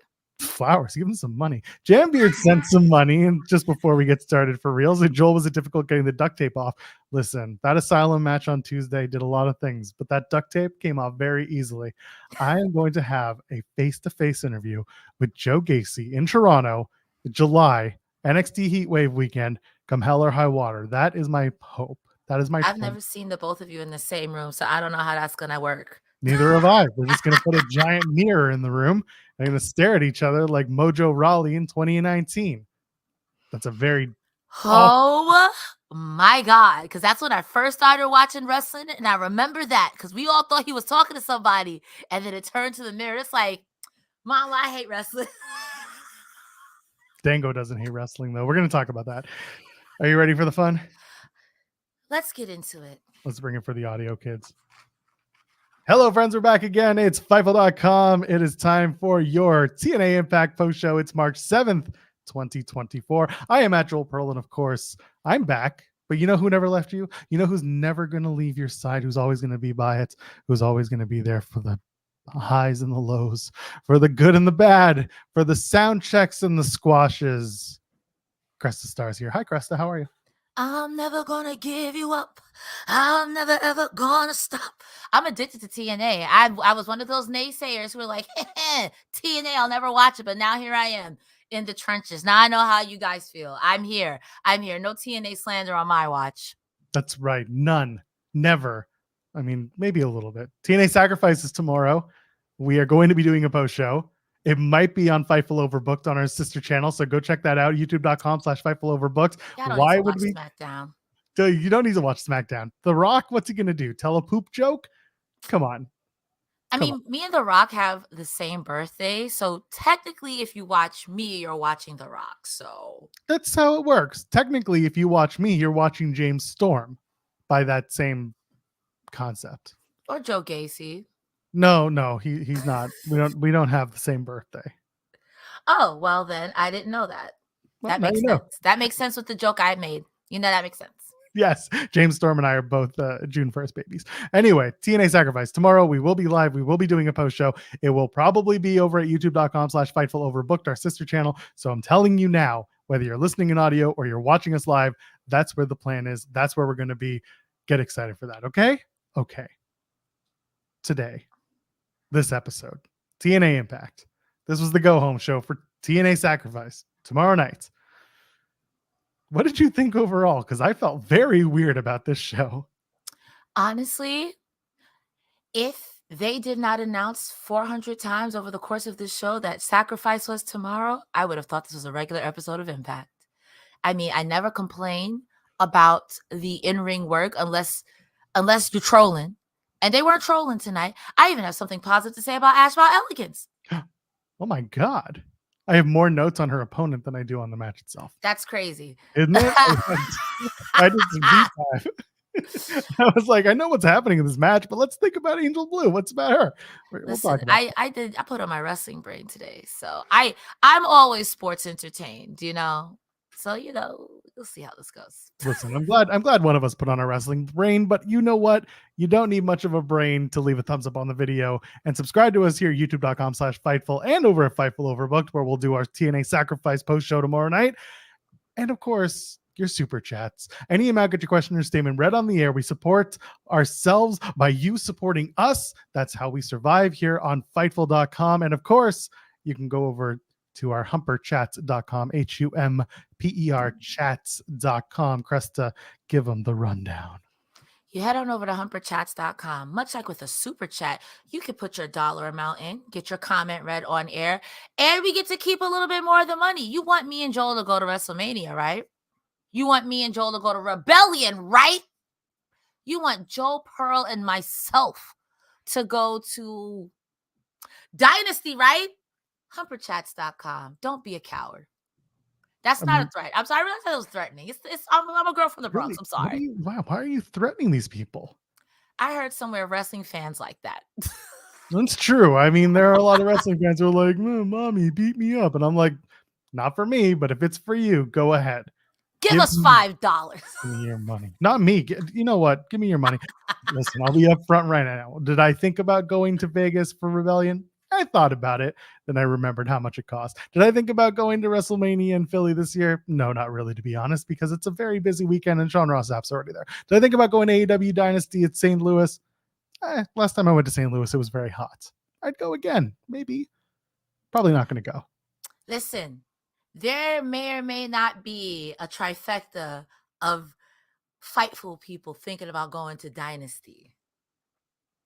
Sounds like a really bad idea to send. Okay, that's fair. That's fair. I don't That's know fair. what We're all terrible people. I don't know what's going on. This is a bad idea. Anyway, we'll see where we land. I can tell you this much. Toronto, AEW Dynamite, I will probably be there. Might even be at a Collision in Ottawa, of all places, the Saturday before, because I might just go home for a day. Period. I mean, you did just say Shoot Dad does need all of Joel Pearl's love. So, you know. And Joel Pearl needs a night off once in a while from Shoot family. As we all do. Let's jump into Impact Wrestling. Let's jump into TNA. Let's talk about it. Opening contest, Mustafa Ali and Kevin Knight. This was a match that I was excited to watch because I heard it was quite good. Cresta, it was a very good match, and then it was overbooked to absolute hell, and I did not love that. But the rest of the match from the get was really good because it's Kevin Knight and it's Mustafa Ali, and they're gonna do really well. Let's just fast forward to the finish. Sabin, Kushida in the good hands. They brawl in and out of the ring. Referee lets it go, and then Ali ends up knocking over Chris Sabin, who's doing tug of war with John Skyler for the X Division Championship. He grabs that title, knocks down Kevin Knight, pins him 1, 2, 3. Kevin Knight did not need to be knocked out to get pinned in this match. None of this needed to happen, but we're trying to set up whatever we're doing at Sacrifice, which has now changed 100 million times. So let's just talk about the match. What did you think? Let's go. Okay, you brought up a good point about it really being overbooked at the end. I knew it was shenanigans when the good hands ran in the ring and then Motor City Machine Guns, Time Splitters ran in after. And I was like, this is shenanigans. But that's neither here nor there. Let's talk about the match, like you said. The scoop slam into the standing frog splash on Ali from Kevin Knight. Fantastic. This was X Division gold. This is what, literally, if this is the future Ali wanted, maybe the good hands was on to something. I mean, they're not. We see that later on. They're clearly not. This match was really good. The top rope backstabber, after getting Kevin Knight off of the top rope, you could not pay me to take that move. What? And it was a beautiful visual too, because I thought he was going to do like a Spanish fly or something else, but a backstabber from that height, disgusting. But also, so Kevin Knight gets so much height going into the security off the rope, which I thought was really good. And that's when the shenanigans happened. And that's when I just became sports entertained. Those were my highlights. Joel, did you have any highlights from that match? Because I feel like if we go beat by beat, we'll talk about this match for 20 minutes. Yeah, no, we don't have to go that far. The backstabber was fantastic. I love what you talked about. And of course, Knight getting the hops, taking out everyone at ringside. That brings out good hands, Kushida and Sabin, and that's fine. Kevin Knight has a giant sky high that he hits on Mustafa Ali. That was really, really well done. Again, it was such a good, solid match, and then it got overbooked at the end. And then post-match, you have the good hands holding down Kevin Knight's hand so that Ali can hit it with a 450. And then Shelley comes in, he runs off good hands of Mustafa Ali, and then backstage, which, by the way, they have a real doctor now. No more Dr. Ross. Now they have a legitimate doctor. Period. And the doctor said we can't clear Kevin Knight ahead of Sacrifice. So Shelley, this is where it gets interesting. Alex Shelley says, I will replace Kevin Knight. But then he calls out Chris Sabin and he calls out Kushida for everything that happened, No Surrender. And he's being a total dick here. He says, Sabin, you weren't there. You were too busy getting ready to lose your X Division title. Kushida, you weren't there. You threw in the towel during my match. What are we doing? I will preface my statements with this. Alex Shelley this past weekend has started turning heel on every indie he is a part of. I wouldn't be surprised if we're going to take it to TV too, and I'm not going to be upset if they do, because Alex Shelley being a full-blown heel is not a bad idea, and it could be very useful moving forward. What do you think My of the apologies. I didn't know what that was. I heard it, but I heard right through it, so we're okay. No, you're right. If I was Alex Shelley, I'd be mad too. I mean, yes and no. You're mad at your friend for defending his title and losing it. You're mad at your other friend for making sure you could walk again. I mean, I get it. You're mad, but you're mad for the wrong reasons. I get it. I'd be mad too. But if this leads to a heel, Motor City Machine Guns, or whatever it is, I'm kind of with it, because they were slowly turning heel before, because they were both acting like jerks, for the lack of a better word. So I'd be with it. I think Kushida's catching a stray for no reason. I'm sorry your friend cared about you. Kushida catching a stray for no reason. Wow. But also, like, you're kind of right. And again, this is Alex Shelley has always been this paranoid dick when he had the title. You started seeing the teases after Slammiversary and going into it. Now it's kind of just moving into that territory. And I think at Sacrifice, and we'll run down the card and give our little predictions, at the end of the show, at the end of talking about this episode of Impact. I feel like we'll see Shelley play into the finish and make a decision as to where he lands on the babyface or heel chart. And I would love to see, just saying, love to see Shelley continue bringing out that bad guy persona, moving that forward. That's what I want. Yeah, I've been watching long enough to only have seen face and tweener Shelley and Sabin, who I'm like, these guys are too, like, at their hardest of hearts, I see them as baby faces. So I'd be interested to see them do the Frankie Kazarian, because Frankie Kazarian healing it up too. So yeah, exactly. Dex Baker sent a super chat saying, asking what's Kevin Knight's contract status with New Japan Pro Wrestling, because if he's not locked in, it's crazy. You know what? That's going to be a great question for Shawn. I'm going to ask. I can reach out to Kevin. I have his profile open right now. But regardless, he still does stuff with New Japan Pro Wrestling. I just don't think he's fully in use there, because he's mostly stateside. That being said, we asked Kushida, hey, when are you going back to New Japan? Because you haven't worked there since last year, since like late 2023. And when we asked him in our interview going into Hard to Kill, he said, I'm not currently booked. And he's got a contract with New Japan Pro Wrestling and a contract with TNA. So I don't really know what the plans are for either man in terms of their New Japan booking. And also, if you look at the way New Japan's being run right now, basically you're better off running around with a giant goat on your head and saying that Tony Khan screwed you, and then you'll be fine. I mean, I'm going to be real with you. I was going to say New Japan is kind of in shambles right now. So I think Kevin Knight is not too miffed about going right back right now. House of Torture. Clap, clap, clap, clap, clap. The best. I'm so excited. House of Torture versus House of Black is on my bingo card this year, and I need it. And this is going to be me watching it. The first 5 minutes, great. Nope. Anyway, this isn't the AEW Collision post show. That's on Saturday nights. Ash by Elegance has a squash match against Angel Blue. Did you know that Angel Blue has been wrestling for 15 years? That looked like a young lady, like She a does. very young lady. She does. She looked great. She did a great job. George Iceman cleaning off the boots after that spot where she's face washing her off the ropes. That was good stuff. But yeah, Angel Blue's been working Mission Pro Wrestling. She worked in Ring of Honor in 2014. This woman has worked a lot. Go check her cage match. Just go look it up. But anyway, she obviously does not win. Ash by Elegance wins, gets that rarefied air, and George Iceman chases everybody off and does all the ring announcing. And poor Jade. We'll talk more about Jade in a minute. What do you think of this match with Ash?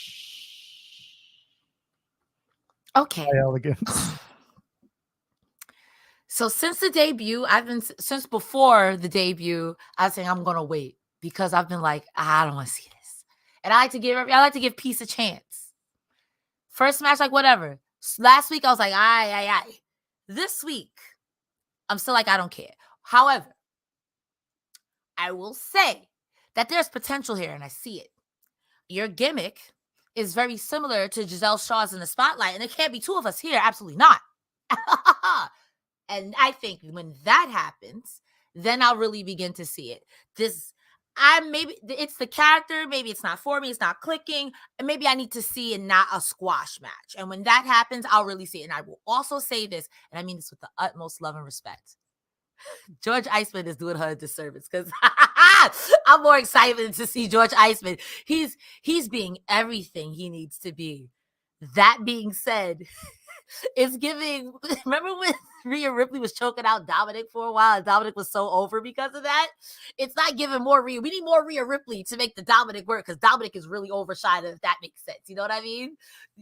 This is the potential problem with Ash by Elegance in the presentation. It works now because of George, and it's really good.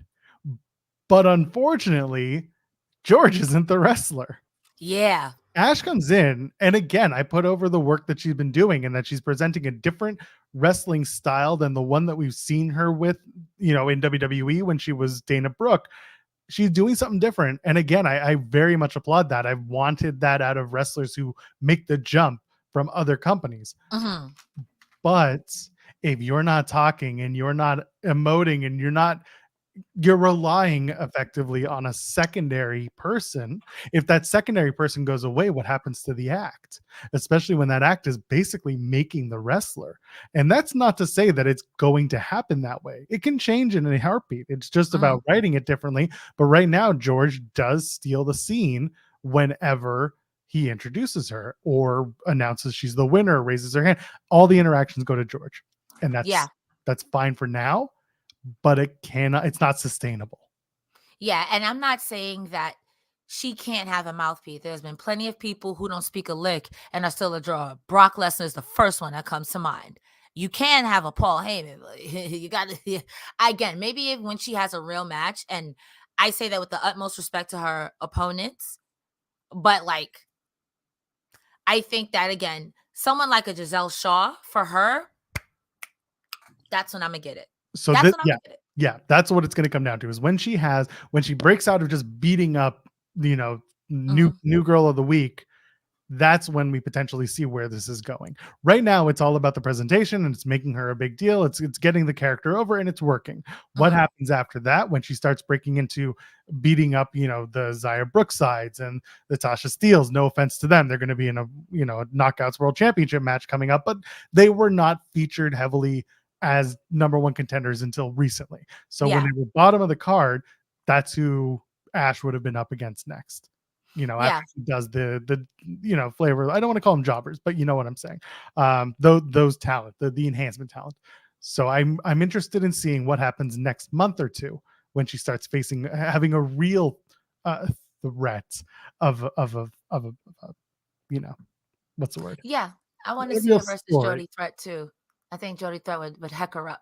I don't know what you're talking about, Jody Threat. It was a real threat of its own. I was raised in hell. It's a good theme song. I know. I was supposed to see her in a couple of weeks. Steve Maclin, he calls in via Zoom. Says he's been right all along. Says that Nick Nemeth is a phony. He's a liar. He's a big fat phony. And then he says Nemeth's not going to show up, so neither am I. He doesn't just. I'm like, well, it's kind of factual. And then all of a sudden, Nick Nemeth breaks into Maclin's hotel room, beats him up, and I'm thinking to myself, that could have been me. Oh my gosh. That could have either happened to me. I could have done it. I could have had it happen. It totally changed my perspective in that moment. I did an interview with Steve Maclin in a hotel room. You could have got beat up by Nick Nemeth. I could have gotten beat up by Nick Nemeth. And if he knew you were there, him and his brother would have been there. You would have got beat up by the Nemeth brothers. Well, yes. Anyway,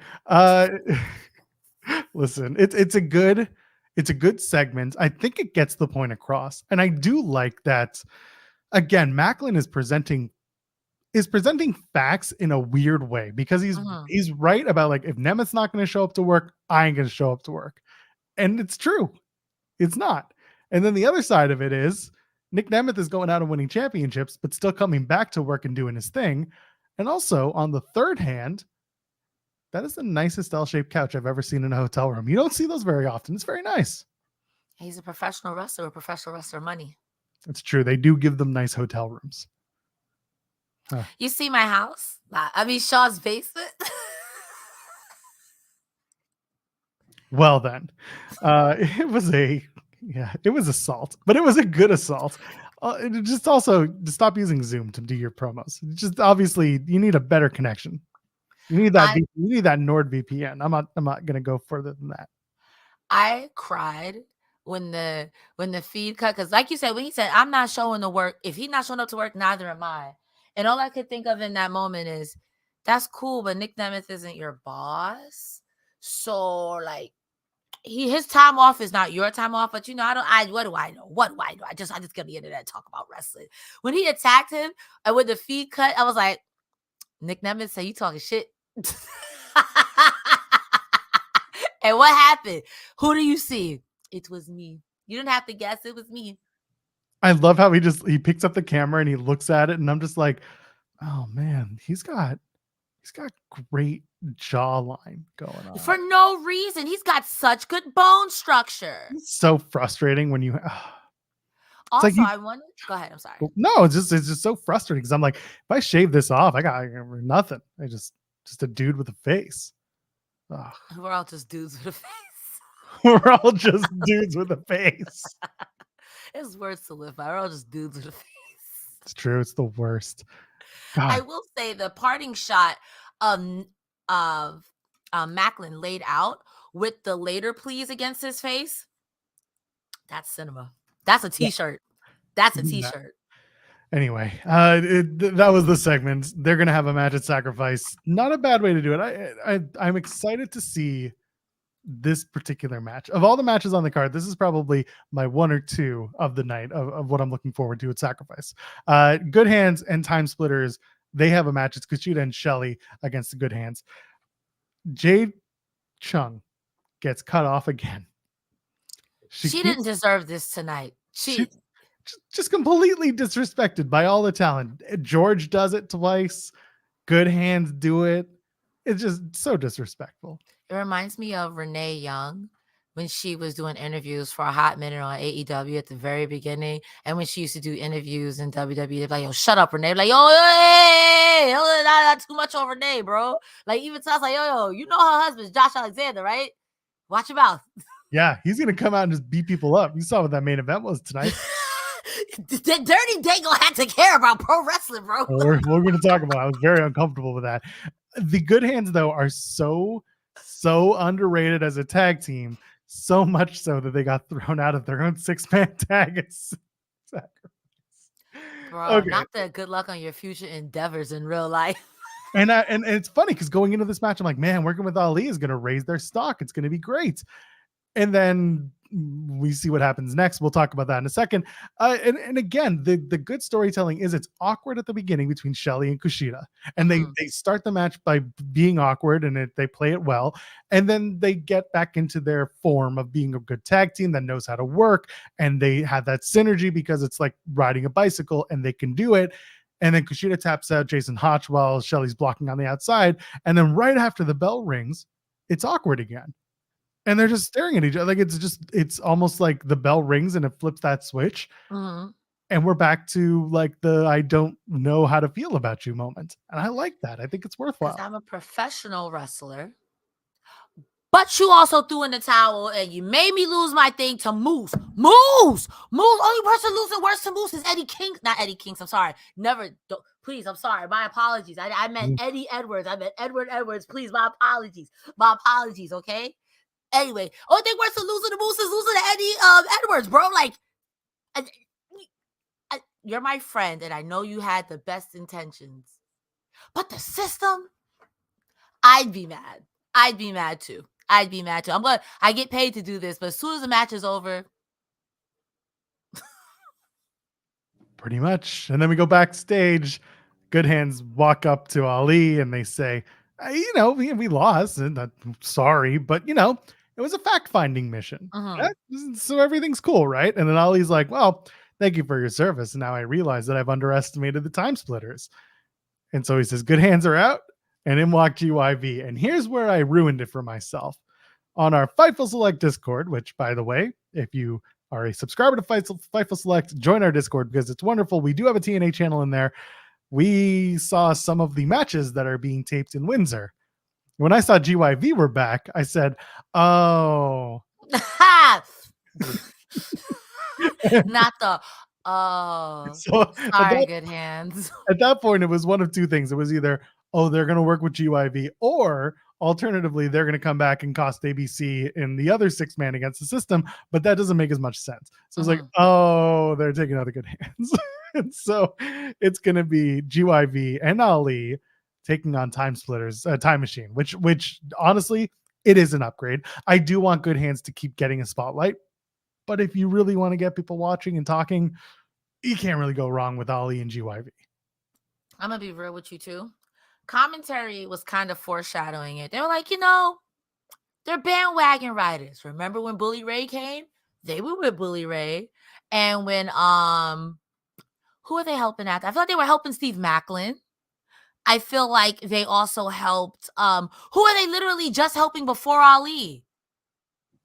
Oh my God, who were they helping?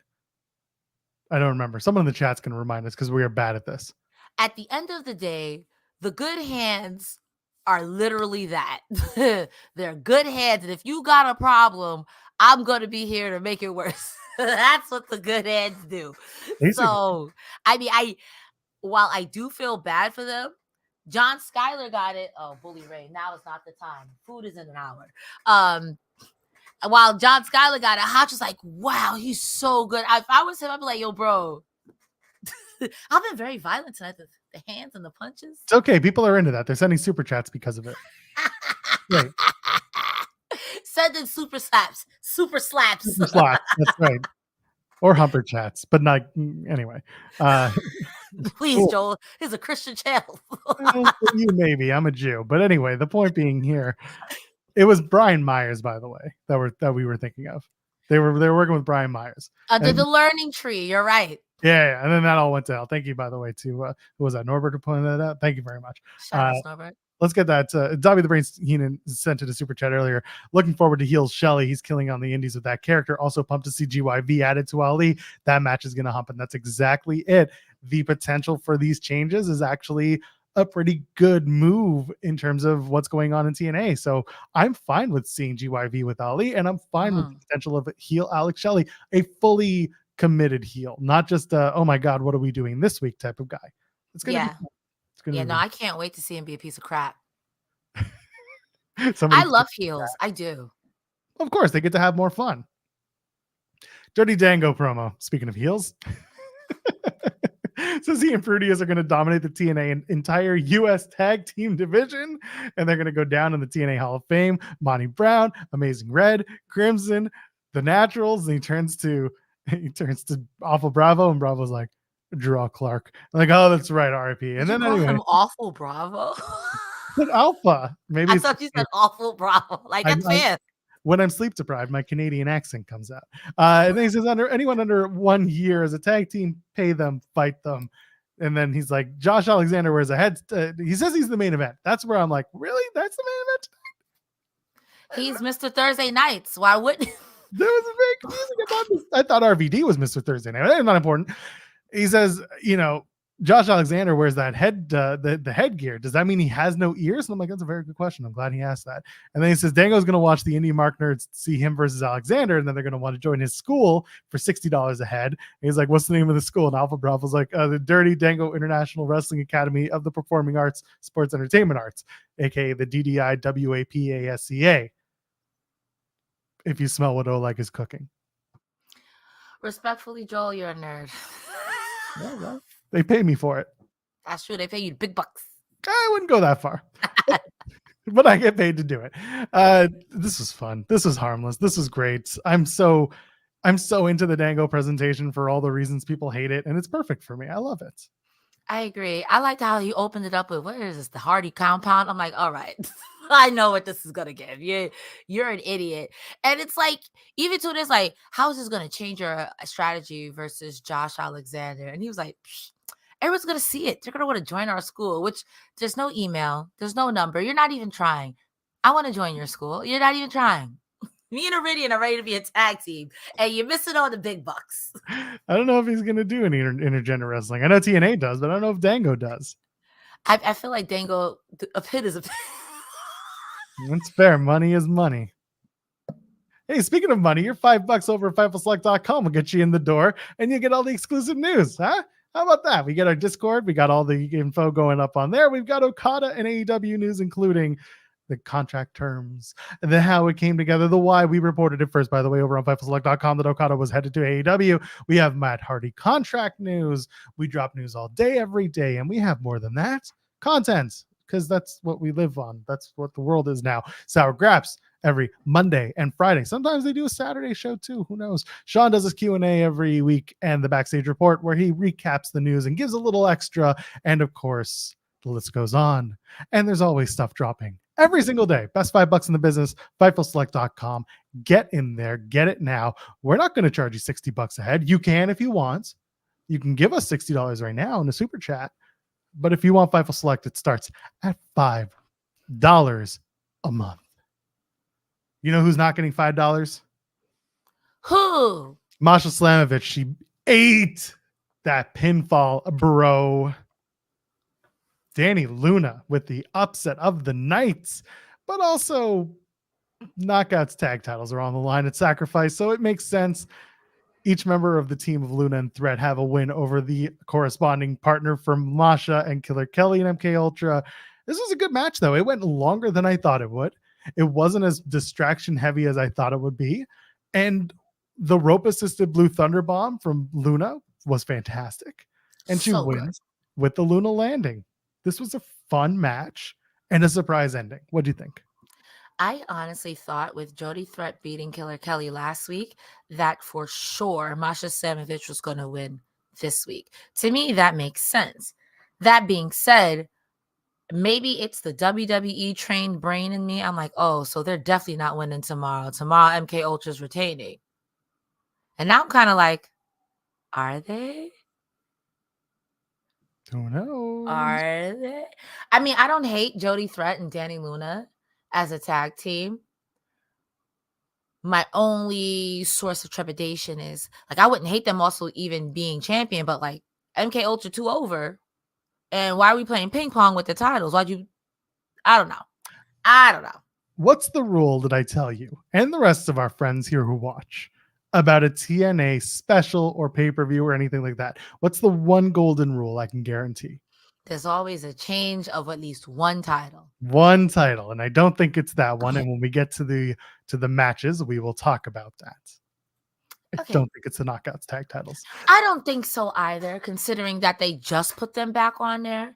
But again, this is TNA. Stranger things have been known to happen. They love jumping around with those Knockouts tag titles, but I think they got it out of their system with Hard to Kill, and then they very quickly realized, oh no, MK Ultra is definitely the leaders in that division until somebody else comes along.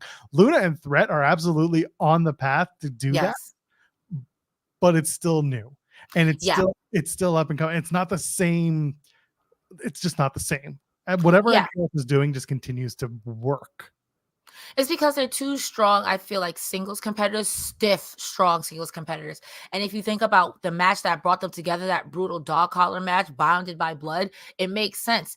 Jody Threat and Dani Luna, I think Threat being with Luna helps Threats more.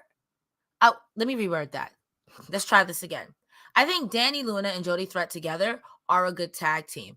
I think that Dani will bring out something in Threat, and once that happens, then we might see a title change, if that makes sense. That makes sense. And again, there's plenty of time to get there, and they can have multiple matches, and you might just see a best of 3, not the same way they did ABC and GYV, but in that they will do 3 separate matches and come up every time, and then the third match is going to be the match where the titles change hand. Yeah, I could see it. Maybe when they get their own theme music. Oops. Hey, so this is funny. I wasn't on the show last week, and Alan Angels did his sound check. Jace. Do you know who came up with the name for Alan Angels' show called The Sound Check? The guys from Creed. I don't know. I just made that up. So we did an interview with the guy who named The Sound Check. Do you know who it was? Steve Maclin. Fuego del Sol, former AEW superstar. We did a great interview with him on In the Weeds a few weeks ago, and he said he came up with it in a group chat, and he still hasn't been given his flowers. So here I am. Fuego, you did it. Now Honestly, never let them do it again. This is on brand for Alan Angels. He took the name, didn't pay you. The set is terrible, so they clearly need you. You know, there is a no, get your money, sue him. Sue him. Wow. Sue him. Anyway, this all led into what was going on tonight, and that was Alan Angels versus PCO. PCO revival count is now at 291. After tomorrow night, it'll be 292. Alan Angels tries, PCO wins. Really, the post match is all that matters. Khan comes out, tries to KO PCO with a chair. PCO punches it. Then Khan hip tosses PCO on the discarded chair. Angels tries for a high five, and instead Khan murders him. That is pretty much what happens when you break someone's neck. And then Khan and PCO duel with chairs on the stage because we've been here before at No Surrender 2 weeks ago. Listen, these two are hopefully going to have a fantastic no DQ match because I've been waiting for them to have a match that has absolutely no rules. Just let them fight. Big monsters beat the shit out of each other. I need it to be this match. I want to go ahead and say Angel Blue had a longer match than Alan Angels. It's a valid point. I don't want to say this, but I enjoy watching Alan Angels get beat up. I'm so sorry. He's a good seller. His character lends itself to it. It's like, oh, you about to get beat up. Tee. And PCO, why did you do what Khan did? Why are you letting them revive him? Jump him now. He has 3 seconds to 5 seconds where he has to revive. Jump him. Because if he gets up, it's over for you. And that's exactly what happened. Bless Alan Angel's heart. He tried. I'm not even going to go into my normal diatribe about like elder abuse, PCO, because I already know what's going to happen. Tomorrow that match is going to slap. So that's the problem. It's going to be a really good match, but y'all are going to be like, I want to see PCO versus Khan. Like, but you will, and you will enjoy it. It's just like when Maclin took on PCO, and that was Maclin's first title defense at Under Siege, and everyone's like, I want to see PCO, and then they beat the shit out of each other. And next thing you know, you're just like, nah, that was probably one of the best matches Impact had that year. I'm not gonna hold you. PCO and Eddie Edwards have that effect on me. It's like, and Bully Ray's like, I don't want to see this. And then the match comes, it's like, why are you guys such good wrestlers? Darn. That's pretty wild. We had a super chat. So Giselle Shaw, neither of these people were on the show tonight, but I think it's worth talking about. It's from Jana saying, Gail Kim and Giselle Shaw, 2 G's always messes me up. Gail Kim and Giselle Shaw should feud until Rebellion, or Giselle firing the Shantaraj due to Gail and still losing, making 0 sense. She's overdue for a title run and can't lose momentum. Have Gail put over Giselle, finally have her win the title. Now, I've talked about this before, and I stand by it. Their last ditch to Deanna was absolutely do Gail Kim and Deanna at Hard to Kill for the Knockouts banner, not the title, but for like for the banner of like ultimate knockout, pass the torch. Obviously not the case. Do it with Giselle. Don't know how long Giselle's going to stick around, but do it with Giselle. Do it at Rebellion. That is a top match and it has stakes, but the stakes aren't for the title. Instead, it's just who is the diva, who is the knockout. I want to see Gail Kim and Giselle Shaw, and I want it to be a statement match for Giselle Shaw because then she has to win the Knockouts World Championship. I agree with that. I just don't think that's now. It's hard to have someone take it off of Grace, and that's the problem with Grace. She's so good. And Giselle Shaw is great. She's phenomenal even. And watching her from when she came in till now, Spanish Flies, you better, Giselle. That being said, Jordan Grace she's the AJ Styles of y'all at TNA division. I'm going to say it. And y'all be doing seance circles for them and shit. And the only other person who was on her level at the time, and I'm not saying no one else is, was Deonna Purrazzo. So I think that we got unfinished business with Grace and Masha. But if Giselle took it off of Masha, who took it off of Grace, yeah. I mean, I don't know with Masha anymore. I just don't know what they're going to do with her. I think once she goes back to being a singles competitor, I think we're all going to get reintroduced. That animal is still there. And while I love MK Ultra, I want to see Masha on a singles run. And when she goes on the singles run, the only outcome is she's got to beat her and Grace have to have a bloodbath, and she's got to come out on top. That's the only way. So I don't want people to misinterpret what I'm about to say. And this is not a dig. It's not a slight at anybody. And it's definitely not a slight at Masha Slamovich. I think Masha works extremely hard. Mm-hmm. I think Masha works extremely hard at being a very well-rounded professional wrestler in multiple companies at one time. Whereas Jordynne Grace mostly dedicates her time in wrestling to TNA. And again, that's not a bad thing because plenty of TNA wrestlers work plenty of different companies, but you can almost tell in most cases, the ones who are holding titles, who are holding main titles, are not out there as much beyond TNA. Jordynne Grace, Moose, ABC, they kind of do, but they mostly stick to their locals. Those guys and girls are mostly sticking in TNA. Masha is JCW champion. She's not a cage fighting, but like a cage fighting wrestling type of hybrid champion. Like she's out there, and it's a good thing, and she loves it. That's great. But her run as a Knockouts World Champion might only happen if she decides that she's going to put most of her work into TNA. But she's also doing great work with MK Ultra, and it's working. So like, you want to mess with that? Yeah, no, that's fair. That's fair. When she came in, sorry to cut you off. Like when she came in and everyone was waiting for her to beat the tar out of everyone, which she was doing, and then potentially winning the Knockouts World Championship at Bound for Glory, when that was going on, 100%, I was like, do it. Like make her that killer.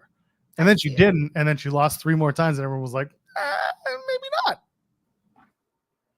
I mean, it was good for Grace. I will say it was really good for Grace because I thought, and you know I love Jordynne Grace. You know I love me some Jordynne Grace. I thought. And then when she toppled Grace, like, oh, Grace is hurt. Like, but I think that if you beat Masha, same thing with Dani tonight. Like, okay, Dani.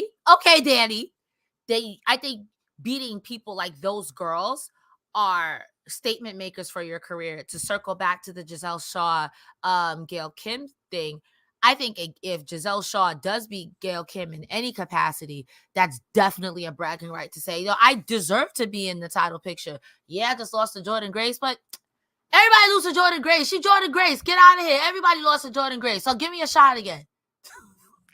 Everything comes around. It's okay. It's wrestling. But I get what you're saying.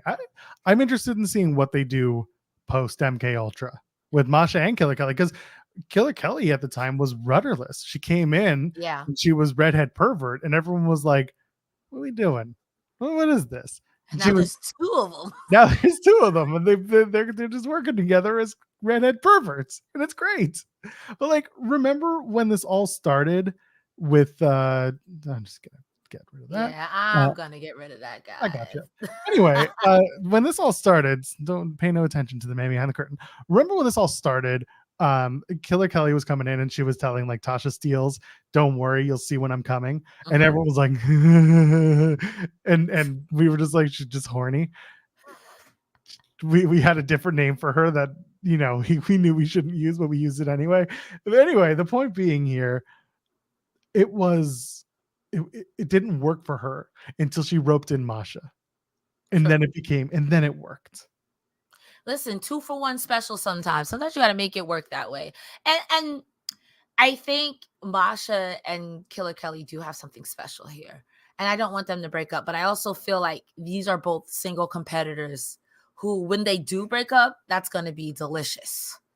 Delicious. I think they've elevated each other in a sense. Yeah. And again, they are well understanding of what this partnership, what this tag team has done for their careers and what it's done for TNA. And I think that's good. I think it's very good. I just don't know how quickly Masha's going to get into the Knockouts World title contendership after they finish up. Yeah. I think it might be a little while. I could even see Masha, and I don't think it will happen, but I could see Masha beating up Crazy Steve for the digital media to prove a point. I don't know. That'd be a good match, but to prove a point, you know what I mean? I'm all for it. Same. But yeah, Giselle versus Gail Kim is a match that if Gail's good to go, I want to see it. And she did Impact 1000, and she's teasing some stuff on her socials. She'll bring up some wrestling stuff here and there. I don't know. I would like to see it. Maybe we'll do it. I've been trying to clamor for a Gail Kim final TNA match forever. So let's finally do it so that I can shut my mouth and just say, hey, that was great. Let's go. This is Joel Pearl. I can't wait to see how this turns out. I might not be there in person, but I will be watching on bated breath. Eric Young cuts a promo. He's wearing a great death and pizza button from Dixon.com. I didn't know what that shirt was, but that shirt was snazzy. I loved it. Yeah, it was great. Shout out to Robert DeFelice, who works on the site, sent it to me and said, this is the shirt. And I said, not available in Canada, so I'm screwed. But if you can Send buy me that it, link, please. I will say it's on my Twitter. I tagged Eric Young. I'm like, hey, where is this? Where did this come from? It's literally a photo of him, of Eric from tonight. Where did the shirt come from? And DeFelice found it, so it's on my Twitter. Just go there. I can't order it because it's okay. I'll go afterward. Anyway, Eric Young says he desires the world championship most, but he's not going to make a promise of victory at Sacrifice because he's not a young idiot. But he says he's going to keep coming forward and keep challenging, and keep going after Moose. Puts over Moose and said the dead don't get deader because he's been killed before, and that's true. The EY part of things. Moose comes out and says, EY, you've been around TNA for a very, very long time, but your time is over at Sacrifice. Says both men like a good fight, so he challenges EY to a good old-fashioned New Orleans street fight. Psych. Out come the system. They showed how it works. Myers and Edwards are in their best suits, and they beat up EY. Moose does the spear. Lish brings out the chain. Moose wraps himself in it, hits EY with a spear again. ABC make the save. Pretty paint by numbers go home promo. What do you think of this? I hate the system. That's what you're supposed to feel. But this is the best. All of these are a group of people, unlikable people. This is a strong group of unlikable heels, but the system works, and I hate them, and I hate them for it. I'm so happy that these group of people are together. This is a really good group, and I hate it, Joel Pearl. I got to tell you, I wanted this for Honor no more. This is what I wanted for them. I hate these guys, so I'm with the crowd. F the system, but the system works. Lish coming down with, literally, it was giving shades of Vicky Guerrero. I'm ready to be annoying with this chain, and you can't take me. So good. The system, it works. I hate these guys in the best heel way possible. The system works, and I hate them. Wrestling sucks, and I hate it. They got a lot of heat. They got a lot of momentum, and we're going to talk about that when we run down the Sacrifice card at the end of the show. By the way, ROH Supercard of Honor has a match already announced, and not going to spoil it, but it sounds like a hoot. And Dynasty also has its first match announced, not officially, not going to spoil it, but it sounds like a Cresta star. What'd I say? Who? Dango versus Josh Alexander turns out to be a. Actually, this was a slapper. I was surprised. I thought it was going to be a squash at an angle. It was not. Buddy, I was shocked. They went out. They had a very formidable main event. Dango was actually wrestling. And as I'm typing it out, I'm like, this is very strange to me, especially in the main event TNA Impact match. And not as soon as I finish typing that out, does Matthew Raywalt say, this is uncomfortable. And I'm like, that's the word, uncomfortable. I thought it was very good stuff. It was very interesting. It's a real wrestling match. Dango's wearing real wrestling pants, and he's working over a body part. If this doesn't play out into the stupid wrestling school that Dango's doing, I don't know what we're doing here. Of course, Josh Alexander wins. Of course, Oleg Prudius and Alpha Bravo get involved in the match, but that's not the point. They have a very well-worked match, and Alexander gets the win. Dirty Dango's going for the down and dirty, and then Alexander reverses it into the ankle lock for the win. Talk about this match, Cresta. For a man that hates pro wrestling, man, was he out there pro wrestling tonight.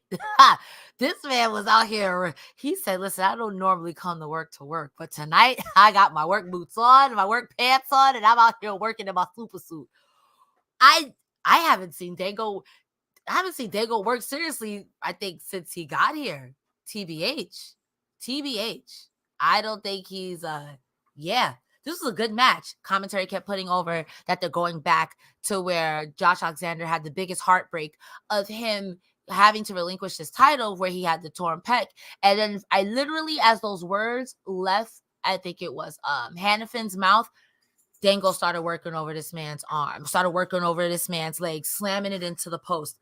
I gotta give it up to Dango for a guy that hates pro wrestling. He was out here working tonight. I do hope, like you said, this goes into the wrestling school, because for someone who's like, yeah, whatever, if this is the year, whatever, sign me up. I got under a year, bro. I got 0 years. Sign me up. I got a tag team, me and Iridian. I'm not kidding. Like, we got this. So, like, I hope it does play into it. Also, I want to give a special shout out to old boy getting yeeted off the top, Dango getting yeeted off to Alpha Bravo, and then Alexander does a moonsault senton into all three. And I'm like, you were like 9'9". Why are you can't do this? It's very good. I just thought of something. Someone on our Fightful Select Discord asked me the other day, what happened to Johnny Swinger? What happened to Swingman? So for those who don't know, Swingman left after Impact Emergence. This was back in late August. It's actually the same day as AEW All In, because the show was that night and I was very confused. Anyway, Dango left for a personal matter, for a family matter. And I'm not speaking out of school, because Tommy Dreamer talked about it in the lead up to Impact 1000 and the match with Kenny King for the digital media. You mean Swinger, not Dango. Sorry, as Swinger, not Dango. You're right. Dango had challenged for something else. Anyway, not important. It's Swingman. Thank you for correcting me. I got you. So Swingman had left, and so he hasn't been seen since. So people were asking, hey, what's going on with Swingman? And like, I've wanted to ask, but also I'm not going to ask about a personal matter like that. And neither will someone like Shawn. But regardless, we haven't seen Swingman since. What did Swingman have before he left Impact Wrestling? He had a wrestling school. He had the Swinger Dungeon. Dango is currently opening a wrestling school. And he's either picking up the mantle for Swingman, or Swinger's coming back and we're going to do Swinger and Dango.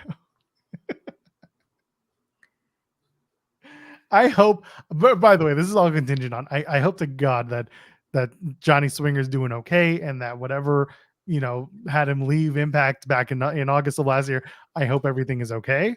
I would love to see him back. I'm very curious about this. I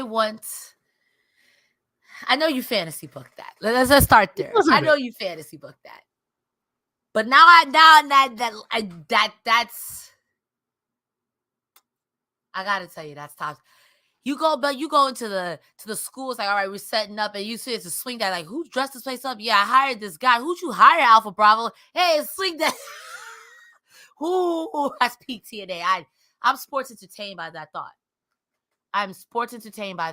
Thank you. So I'll put it out. So Swinger did work the WrestleCon Super Show this past November. So he's been around. He just hasn't been active since Thanksgiving weekend. If this brings him back, buddy, I am all for it. Dango and Swingman, honestly.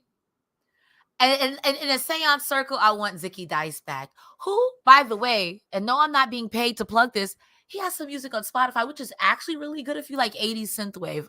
So there you go. I'm not paid. I'm not a shill. I just randomly came across it. It's really good. Sure. I'm sure the check's in the mail from Zicky. Yeah, actually, right. He's texting me right now. Yeah, your Zelle just went off. Anyway, I think that would be nice. I hope. I just want to see it. Let's do it. Could we do it? Yeah. Let's go. I'm like, PCO to me is synonymous with TNA.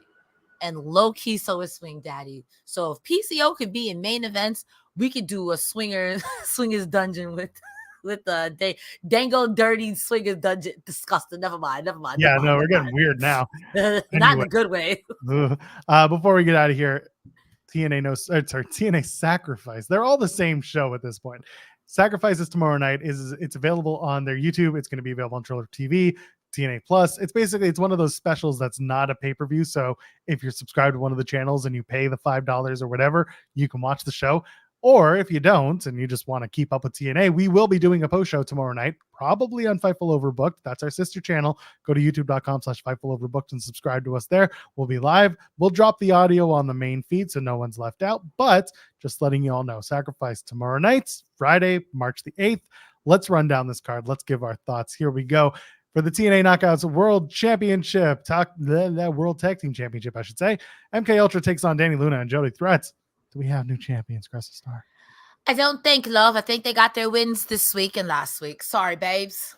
I think so too. I think MK Ultra is going to keep those titles just for a little while longer. No disqualification match, PCO versus Khan. Oh, buddy, they're going to beat the shit out of each other. We, the fans, will begrudgingly win. You may say you don't want to watch it, but these two large men for about 7 to 8 minutes, because any more after that, nobody want to see that, are going to beat the hell out of each other. So my money's on Khan. PCO got nothing to prove. The problem is, if you're going to put one of these guys in a world title position after the next pay-per-view and Moose is still the champion, PCO's the guy because he's the babyface. I mean, and I also, TNA is not uncommon for putting heel v heel. And honestly, they ain't doing Khan versus Moose. They ain't doing that. Tell you that right now. Whoever goes against Moose is going to lose because the system works. Well, that's why you get PCO, because PCO is the babyface here. Khan, no matter who you put against Moose, they the babyface. Nobody likes the system. But Khan should win because Khan's supposed to be on the upswing and PCO is being revived for the 287th time. Sorry, I've gone backwards. The 292nd time tomorrow night. I mean, both of these are fair points. It doesn't matter who wins. They're going to lose against Moose. I'm sorry. They're all going to be this. That's exactly it. Speaking of Moose, he defends his TNA World Championship against Eric Young. EY is technically at home, even though he lives in Nashville. He comes from Southern Ontario, so he's going to get a nice reaction. But EY winning the title, probably not. I low-key see, of all people screwing him over, Frankie Kazarian screwing him over. Actually, that's a really good shout. I don't know why. I think he'll fend off the system. He not Bully Ray. He's not gonna choke Lish. But you know what I mean? Like, he's not Bully Ray. He is a world-class maniac. Yeah, but he's not there yet. He's not there yet. He's not there. He hasn't crossed that threshold yet. That being said, I see Frankie Kazarian doing some real whack uncle stuff. Like, I beat this guy. How is he getting no dog? No, sir. No. I don't think Frankie will join the system. If he does, I will laugh. That being said, I see Frankie Kazarian causing Eric Young the loss here. Yeah, I'm in agreement there. But either way, Moose retains. Yeah, and keeps his title. For the Knockouts World Championship, Jordan Grace defends against Tasha Steelz and Zaya Brookside. That was a left turn I didn't expect because they had Tasha and Zaya going best of 3 on the shows, and now they're just going to go for a 3-way. I mean, Jordan Grace is going to retain, but it's going to be, I'm assuming it's going to turn into a very good match. Oh, this is going to be a great match. I feel like Zaya going to eat that pin, though. It's a rite of passage. Nothing wrong with eating the pin. Nothing wrong with eating the pin. It's true. I would eat a pin from Jordan Grace. Respectfully. Respectfully. Happy belated birthday, Jordan. My co-host wants you to pin. I don't want to get beat up by Josh Gresham. Hold on. I don't want to get beat up. Respectfully, please. Respectfully, I don't want no beef. No beef. I'm vegan. Speaking of beef, Josh Alexander takes on the returning Hammerstone. Hammerstone's back in the fold. They're going to do their second match. Here's the problem. Josh Alexander is beating literally everybody. But this is also their second. And when Will Ospreay and Josh Alexander did their thing, Ospreay won 1. Alexander won the second. Time for Hammerstone to win 1 over Josh and move forward. What do you think? I'm the winner here. Respectfully, again, I'm the winner here because that last match was so great. And these are tall, meaty men slapping meat. Unlike the Khan PCO match, this match will go 20 minutes and it's going to be me the whole time. I'm going to get gout watching this match and I cannot wait. I don't know. I do know. My heart says Hammerstone wins this. There's a third, and that's okay.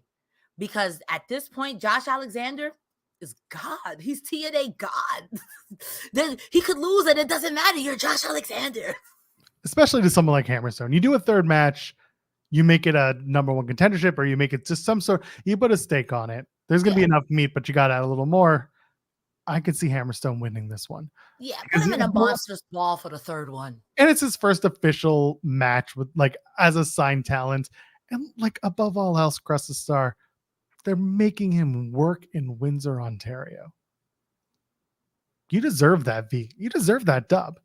If you're going to begin for your first official match under contract, you're working Windsor, Ontario. You deserve a big, fat Josh Alexander beating him dub.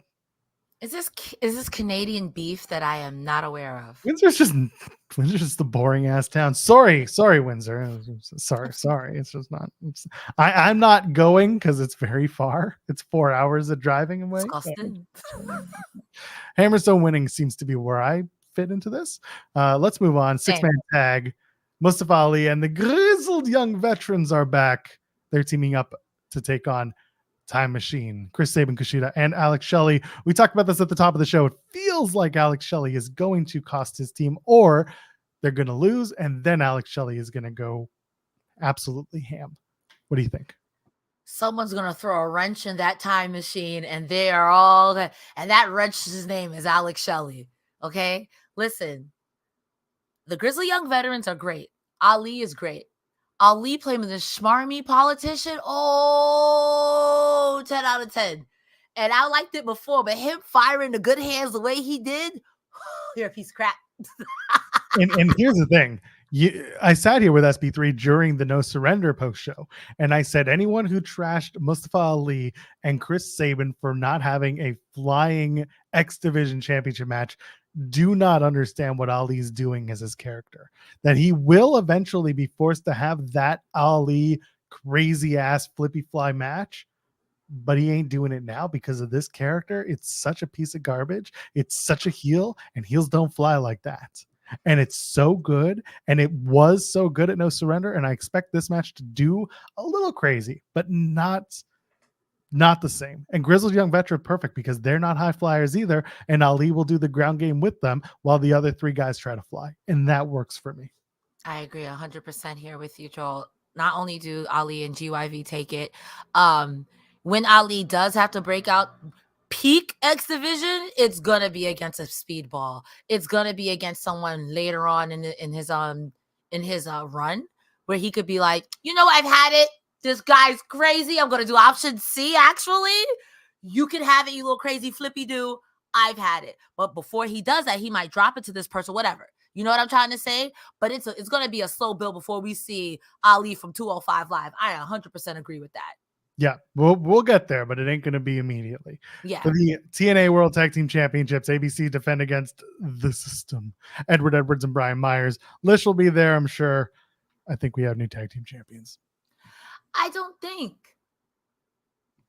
We ain't got any other options. You going to put all the gold on the System? Because it's going to pile on the heat, baby. Okay. Let me take my personal feelings out of this because I'm a little jaded. I'm exhausted with one faction having all of the gold. It was cool when Undisputed did it. The Bloodline dragged their nuts across glass, and I kind of don't want to see that again. I don't want. I'm being real with you, like, because it's cool for a minute and it proves a point. It proves a great point. But at some point, somebody got to lose something, and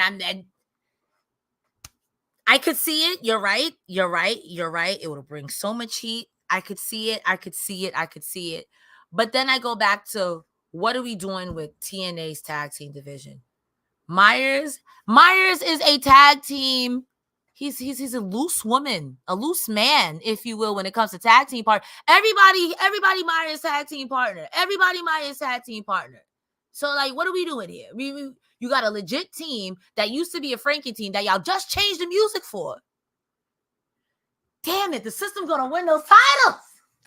So, after our TNA No Surrender post show, SP3 and I were talking about this on the air when we talked about GYV versus ABC. And I said, GYV didn't win because I guess they were done. They didn't sign and they're not sticking around. Well, obviously I was wrong about that, and some things changed and they're working in Windsor. Great, wonderful. ABC have been holding those tag team titles for a little while. And there was a Rascals, you know, they deferred, went to the Rascals for a bit, and they came back to ABC. The ABC is a babyface tag team. Most of the tag teams kicking around TNA right now are heels. You need to flip flop and start letting the baby faces go after a heel tag team, and that's the system. And it just works because that's the way it's supposed to be. And the system works. And that's the system. And the system right now is that they're all bad guys, and then every good baby face tag team you have is kind of floundering because they can't do anything. They can face each other, but there's no story going after ABC because there's no good guy, bad guy. Like there's no story to attach to it. But everyone goes after the system because they're so dominant. There you go. I hate that you're right. And I see the first victims being Mustache Speedball Mountain or Mustache Speedball Must. I don't like it because I like Trent Seven. I like Speedball. And again, the system being heels, it works. And I don't want y'all to win. And I already hate it. In a good way, but I already hate it. But that's what you're going to see. Nick Nemeth takes on Steve Maclin in, I don't think it's the main event, but it's definitely, to me, one of the more interesting matches. Because if you don't know, Steve Maclin's deal with TNA is up soon. His contract is coming due. We don't know if he's going to re-sign or stick around, sign extension, whatever it is. I'm sure we will know eventually. But as of right now, Nick Nemeth is on the rise, and Steve Maclin is not. He's got fewer dates ahead of him than Nick Nemeth does. We'll put it like that. Nick Nemeth is also hot on the indies right now. Just won the IWGP Global Championship. I thought this match was actually going to be for that championship because Nemeth was like, I want to defend it everywhere. And I'm sure New Japan was like, yes, everywhere but. So with that in mind, Maclin versus Nemeth, this was the first big test for Nemeth we talked about. It feels like this is Nemeth's to win. What do you think? It is. But I'm beginning to get a soft spot for Maclin now. I listen. I'm a wrestling fan. I'm a dirty flip-flop, okay? I'm a dirty flip-flop on the side of the road that should have been thrown in the trash, all right? That being said, I don't know. I kind of was expecting more for Maclin to have more of a dominant run the way that they built him. I get why things were moved up so fast with Alexander being injured and whatnot. I get that. I also get why Nemeth is gonna win. I don't know. That's crazy. Me capping for Maclin. That's crazy. That's crazy. I want Maclin to win this. I want Maclin to prove to Nemeth that no matter what, you're not taking. I feel the storyline, like we come from the same cloth. It didn't work out the way we wanted it to. You just got to stay longer. And yeah, I got a chip on my shoulder. And this is my home now. Get out of here. The last person who did it at least was a girl. You're not even a girl. You're not gonna take my spot. Get out of here. So. I mean, I know Nick Nemeth is going to win it, but I'm rooting for you, Maclin. Shh, don't tell nobody. Shh. Steve, you're welcome. I did it. I did. We did it. Guys, I'd say wrestling's done. We won. We won. Wrestling's over. We won. This is completely different from what everyone said wrestling would be like when it ended. It ended with both of us praising Steve Maclin. It's game over, man. It's game over. There's a joke there that I want to say, but I don't think it's appropriate for the air. Never mind. Next question. Well, the good news is we're getting off the air because we have finished. TNA Sacrifices tomorrow night. We will have a post show over on Fightful Overbooked. That is our sister channel, youtube.com/Fightful Overbooked. We'll have results over on Fightful.com. Cresta and I are here again, as we are every Thursday, talking about TNA Impact. Cresta, what else got going on? Ladies and gentlemen, boys and girls, you can catch me every Thursday and Saturday here on Fightful. Thursdays, I go over everything with TNA, with our homie, Joe Pearl. And I go over all things Collision with Iridian and Rick over on Saturdays. Wednesdays, I sometimes stream on my channel, but my whole schedule's about to change. And my podcast is coming out. So this month and next month, I can't wait to share it with you guys. It's going to be great. But if that's a lot, Cresta D-Star on X, Twitter, whatever it is. There's a link tree in my bio. I just updated the link that has the playlist of all of our past post shows. So there's no reason why you're missing any TNA post shows. There's no reason why you're missing any Collision post shows, okay? I love you all. Joe Pearl, where can they find you? Just don't go back and fact check us. I promise you, you will be upset. Don't do that. Don't do that. Listen, we're not the scoops people. You watch Shawn. We're the jokes people. It's fair. And also, like, sometimes I get it right and sometimes I don't. And sometimes I say something one week and then I change my mind the next week. And sometimes I just say, well, it's weird. Okay. Just don't. Dirty wrestling flip-flop. We're flip-flops. One moment we hate you. Next moment, oh my God, it's the best thing ever. Dirty flip-flops. That's what we all are. Anyway, come and watch me flip-flop with Jeremy Lambert every Monday, Wednesday, and Friday. We're on Fightful Overbooked. We get in the weeds at 10 a.m. Eastern until noon. We have guests, we have fun, we argue, and we probably joke and make you angry because that's just what we do. I am at Joel Pearl, JOELBERL. Ladies, gentlemen, friends beyond the binary, we'll see you for the Sacrifice Post Show. Sacrifice, sacrifice, sacrifice, sacrifice. As sacrifice. Shout out Jay White. Good night.